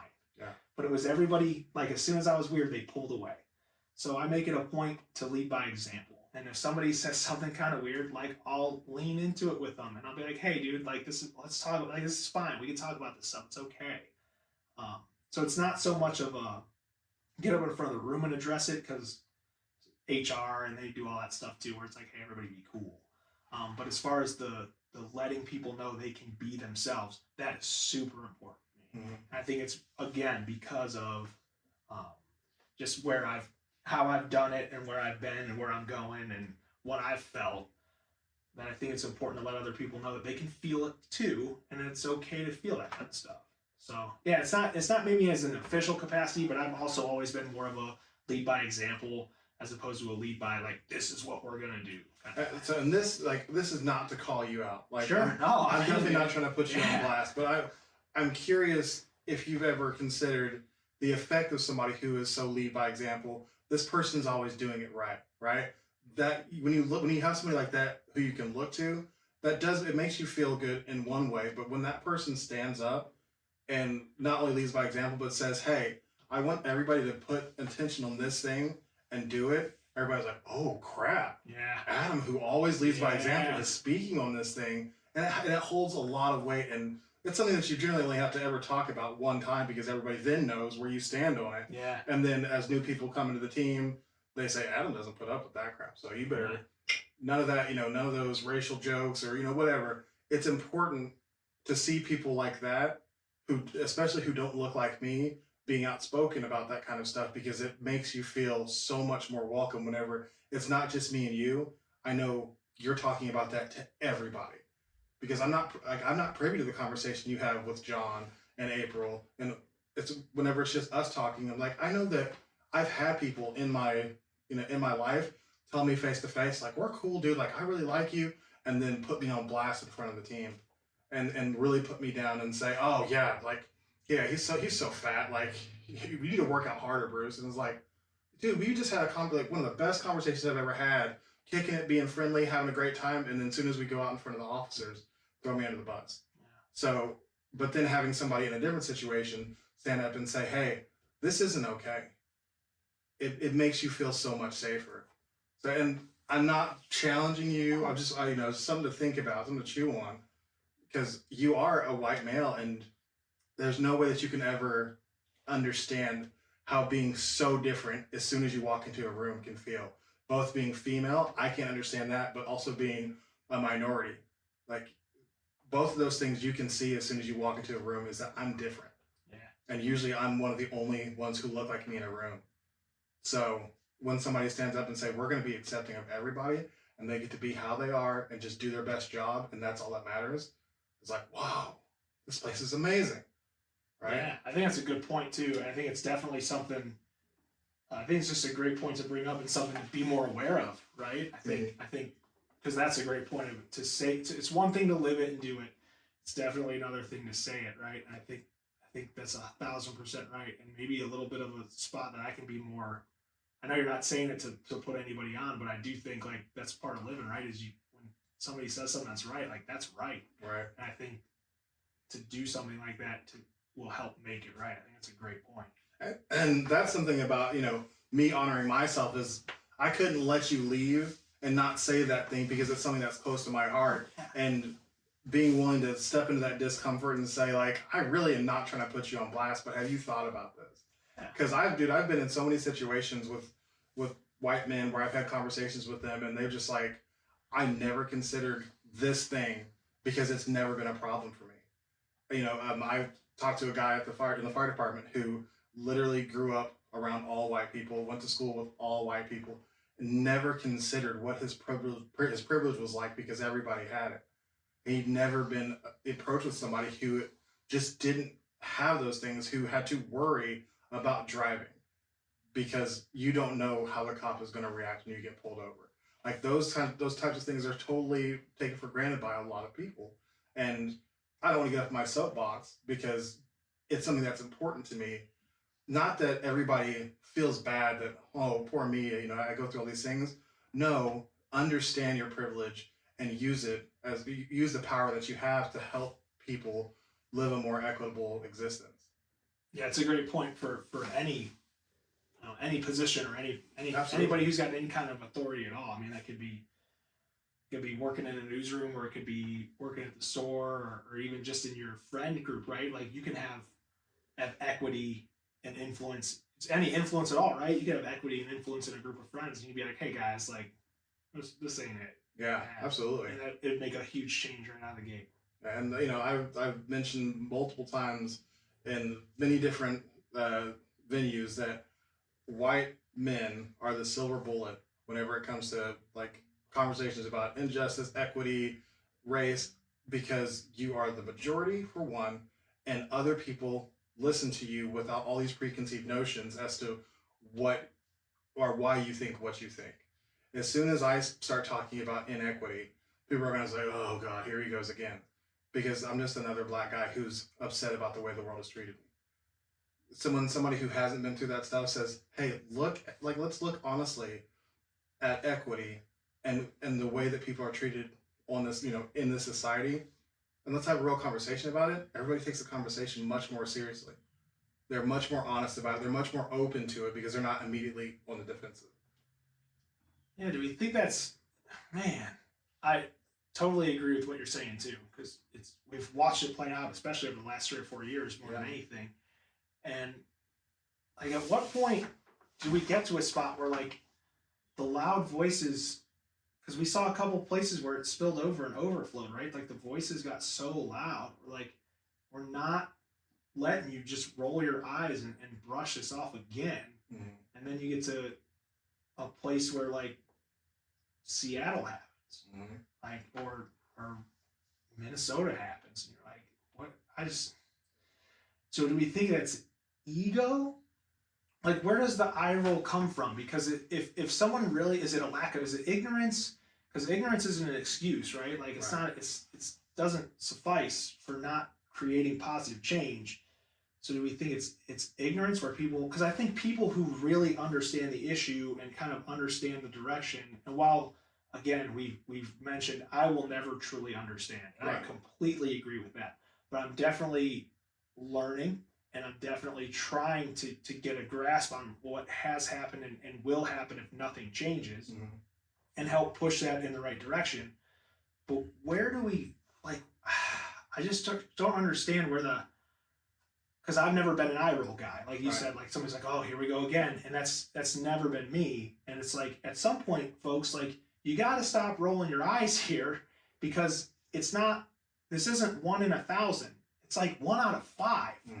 So, and you could make a really good argument it should be 5 out of 5 or 4 out of 5. So when does that change? And I know it's like a question for a bigger. Well, I think the biggest, like, that eye roll comes with deeper privilege or lack of understanding of privilege. Yeah. Whichever it slides on the scale. But if you've had great privilege and you have some awareness of your privilege, there's a possibly your eye roll. Or if you've had some privilege but you have no understanding of what your privilege is, that eye roll comes because especially somebody who's had very little privilege, it's really easy for them to say, I've had to work just as hard as you. Sure, you might have had to work just as hard as me, but you still started at a place where you didn't wear your identity on your skin. Like, it's just like you cannot debate that fact. Mm-hmm. As much as people want to say, well, I don't see color. That doesn't help, because other people did, and they treated people who look like me a different way because of it. So not seeing color is not the answer to the problem. It is a matter of being aware of how you have had a different starting point in this life. Whatever you've been through, whatever other things took away from that starting point, you still never had to wear your starting point on your skin. Socioeconomic status, it does affect the way that we're all treated, but it's different. It is also something your family had a chance to change. Yeah. And that's unfortunate that they didn't for you. You still can't roll your eyes because somebody else is upset about their situation that they had no choice over. Yeah, I don't see color to me feels like brushing the problem aside. Oh yeah, it feels to me like a blanket answer. Oh, well, I don't see color. So that's not, the answer to the problem is not disregarding the problem. Mm-hmm. It's the I don't see color. You need to shake those people by the shoulder and say, well, you need to, absolutely, because it's a huge dynamic of what we're dealing with. It's the dynamic in what we're dealing with and talking about here. So almost to a degree, that sounds to me like more privilege, right? It is. It's must be nice to not see color. Exactly. It must be really nice to not have to worry about it. Exactly. Because for a lot of folks out there, like, it's the only thing they see. Mm-hmm. It's the only thing they base the decisions off of, yes. And thus the disparity that gets created when that is the only piece of information you're making these large decisions that impact entire people's lives on, including, this is going really into a deep news nerd level here, but if you really want to talk about, you make these decisions based on color alone, which impacts neighborhoods and zip codes, and we've statistically shown that where you are from and the zip code that you are in and the people that you are surrounded by, where the money goes to those, it's a mess. It's an absolute mess. So now I'm getting all riled up. The people that say I don't see color are actively, to me, ignoring the problem, and not. It'd be like, oh, 50, or like you give them a statistic about robberies, like gunned and armed robberies, and they're going like, well, it's not, whatever, like robberies are just gonna happen. Right. No, like, let's not. I can't. I just can't. Like, I get all. Yeah. Don't say, like, you need to see it. If you say you don't see it, you need to see it, because once we all see it, then we can recognize some of the systemic influences that's having, and then we can start to answer some questions, because it's not like taboo for some people. Well, and unfortunately, on the other side of that privilege is white guilt, which then also shuts people down from being able to look at the problem because they feel too bad to talk about it. They feel so overwhelmed when they look at the situation. They just can't. And once again, that is a reverting back to privilege. Is like, you just can't. Well, I just have to. Yeah, like, right. It's just like, Again, I'm sorry that it's too much for you. Must be nice to be able to like, Exactly. I'm having a day. Maybe we'll get to that tomorrow. Must be nice. And and these things are important to me. Like, I've got my views and my opinions, but on this show, my main role is just to ask the question, are you thinking about it? And is it something that you allow to shape your identity? And I hope it does. And I hope that it makes you ask the question on a daily basis, am I doing enough to help support people being their best selves, in my space? Like, especially as you're raising into leadership positions, you get to help affect what the space looks like. And unfortunately, you can only be so passive before you become a person who is co-signing behaviors that you don't like. And at that point, you have to be proactive in saying, I mean, you don't have to. You can do whatever you want. But if you want to not be part of the problem, you have to be part of the solution. Or else, once again, you're just passively being part of the problem. And once again, I'm not saying that that's what you're doing. Right. I wasn't coming at you. No. This went much deeper than I did first go we're to ask good, the man. question. But it happens. I'm going to try to rein this in because I don't know what your day looks like. We've already gone over 2 hours. This is what happens, man. People get talking. So I've figured out my superpower. It is to make people forget any obligation that they have and sit down and just be in the conversation. Yeah. Like, that's my superpower. And I did not realize I had that. But everybody who I've sat down with, especially my last guest, Peter Evans, he is like, I didn't think we were going to get through 30 minutes. 2 hours later, he's like, wow, what just happened? Yeah.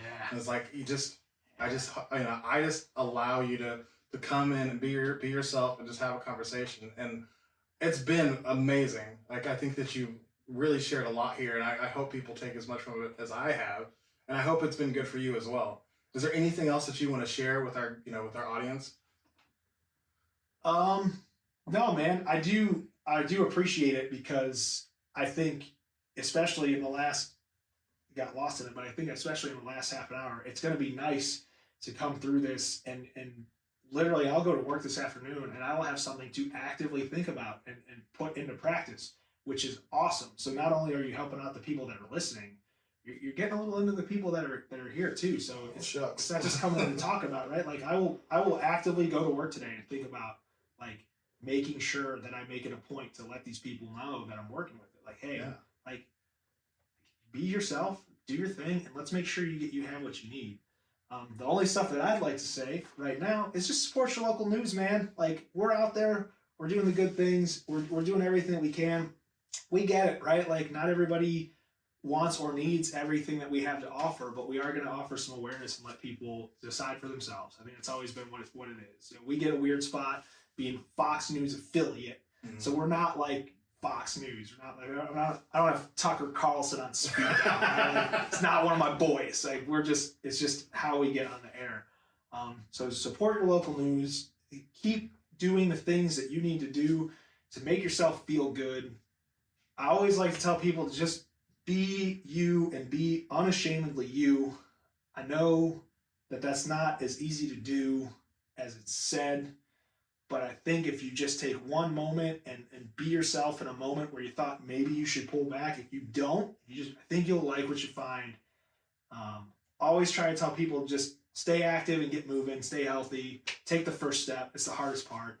And then, man, just be cool to each other, man. Like that's all I got. I think like, was it I think it's in the other guys where he's like, well, what about just like 5 million concerned citizens? Just like everybody stepping up and doing their part. Like, right. He says it as a joke, but it's like, man, if everybody was just kind of cool, like, think about how much more stuff we get done. Absolutely. Just be cool, man. Well, I'm definitely, knowing you're going to be on the news, I'm definitely much more inclined to watch now. Oh, man. Like, I mean, that's not me just puffing you up. Knowing that I've got somebody there whose goal is to get the information to me in a way that is not going to hurt me and is not going to try to fear monger, because that's something that I definitely remember in the early 2000s, late 90s. Oh yeah, is that just ratcheting up the fear was a big part of my my connection with the news. I don't feel that from you in the least bit. You want to tell the good and the bad with an air of humanity, and I absolutely appreciate that, and that makes me want to hear the news again. Ah, that's the best compliment you can get. Honestly, that means a ton. Like I said, it's just if we get done and it's 5 minutes or 50 minutes or whatever you watch, and you're like, that's a guy that I want to sit down and have a beer with. That's the goal, man. Yeah. Like we're just gonna get it done. Well, man, what a great talk. What do the next 5 years look like for you? You have any big plans? Is this as high as you plan to go, or are you trying to go national? So I'm in Oklahoma City for 3 more years. I just signed a new contract. It's kind of funny. I signed a 3-year contract for the morning show, and then 6 months later, they're like, "Hey, we're gonna move you to the evenings." So I hit the reset button. Right, so it's only 6 months, so like we just start over. So I'm at least here for 3 more years, and I'm really interested to see what that looks and feels like because our whole team in the evening on Fox is all set up for the same 3 years, which is very rare. Wow. It never happens. It's always one person goes, one person stays. So that'll be fun. And I don't know. I don't have an end destination, man. Everybody, where do you want to work? I'm like, I don't know, man. I'll know when I get there. Mm-hmm. Oklahoma City's been great. As it's opened up and gotten to learn more and do more and see more, I've had so much fun here. So I'd be remiss if I thought about the time ahead and not enjoyed and made the impact that I was trying to make right now. So I kind of just take it like the one contract at a time. And like once I get to the last year, start having some conversations, see what everybody's doing, and we kind of go from there. But I will say this, if I ended up being a person that stayed here and was a 20 or 30 year long news anchor in Oklahoma City, that's a good life that I could die happy with. That's a pretty good spot to be. That's awesome. So if people want to learn more about Adam King, where can they find more Adam King? Oh man, okay. You got Fox 25 News at 5 o'clock, late edition at 9 o'clock. That's check your local providers or whatever that is, and also okcfox.com for a lot of the work that we got going on. And then everywhere else, man, Facebook, Instagram, Twitter, all that stuff. If you search Adam King, it's actually a more common name than I thought. If you Google Adam King, you're going to get a dude who was on The Real World for MTV. Oh, really? Way back in the day. So follow him. Doesn't look anything like me, so follow him. Like, just give him a shot, right? Like Rising Tide. But Twitter and Facebook, it's like Adam King News. Instagram's I tend to be a little more personal and less professional on Instagram. So if you want to connect with me professionally, like those are the ways. And if you want to connect with me like as a guy, Instagram's probably the shot there. And then the email's Adam King at SBG South Bravo Gainer Television Video.com, SBGTV.com, right? So and I'm always looking for ways to connect with folks and stories. And if you see me in public, I make it a very, very poignant point to not be noticeable in public. If you get me, and you're like, whoa, I know that guy, we're going to stop and we're going to take a picture. It's like a Where's Waldo thing. It's like, if you can do the homework and figure me out and find me out of the crowd, like, we'll take a picture and do a thing. I never mind doing it. But I do try to keep like the lowest profile that I possibly can. But I'm never averse to saying I always appreciate the people that appreciate us. I mean, I could tell you what Jimmy works out at, but I'm not going to do that. They all know. They're all making fun of me anyway, so they all know. And I'm really just pleased with how honest and just genuine of a person you are. And I really appreciate you coming on the show and sharing yourself and being open to, be vulnerable. Because I believe that that's where the healing happens, and I feel like that's where we're gonna, reach the most people, and they're gonna listen to this, and they're gonna say, "I see myself in that person, and I see his hurts, and they're similar to my hurts, and I never would have thought that I had that in common with a news anchor for the entire city of Oklahoma City. Like that's, if you are listening from somewhere besides Oklahoma City, it's huge. Oklahoma City is big, so it's actually a very big market as far as markets go." And you're just a great dude, and this conversation has been amazing. I never had a doubt. He's like, I already knew. Well, I mean, people that care get together and start caring together. You and I aren't so different, like in energy wise, right? Yeah. Like, we're good vibe guys, and I don't know. And this was a good vibe. Absolutely. And if you enjoyed today's episode, please give us a follow at Authentic on Air with Bruce Alexander. Make sure to like it and share it with someone you think might enjoy it too. Also, please check out earlier episodes to support the future creation of great content. Don't forget to like us on social at Authentic Identity Management. We're on Instagram, Facebook, Threads, and LinkedIn. You can also head over to the Authentic Bruce YouTube channel for podcast video with bonus content and impactful clips from my great conversations with these guests. Finally, if you are struggling to show up as yourself in your content, your work, your life, or your family, I would love to help you. Authentic Identity Management does identity coaching to help you align yourself with the identity you share with the world. It's exhausting to live someone else's life. Live authentically and access the potential that belongs only to you. You can contact me on social or email at bruce@authenticidentitymanagement.com, and we can set up a free 30-minute consultation. Thanks again to Adam King, who's been amazing today. That is it for today's episode. Until next time, be yourself and love yourself. Bye, everybody.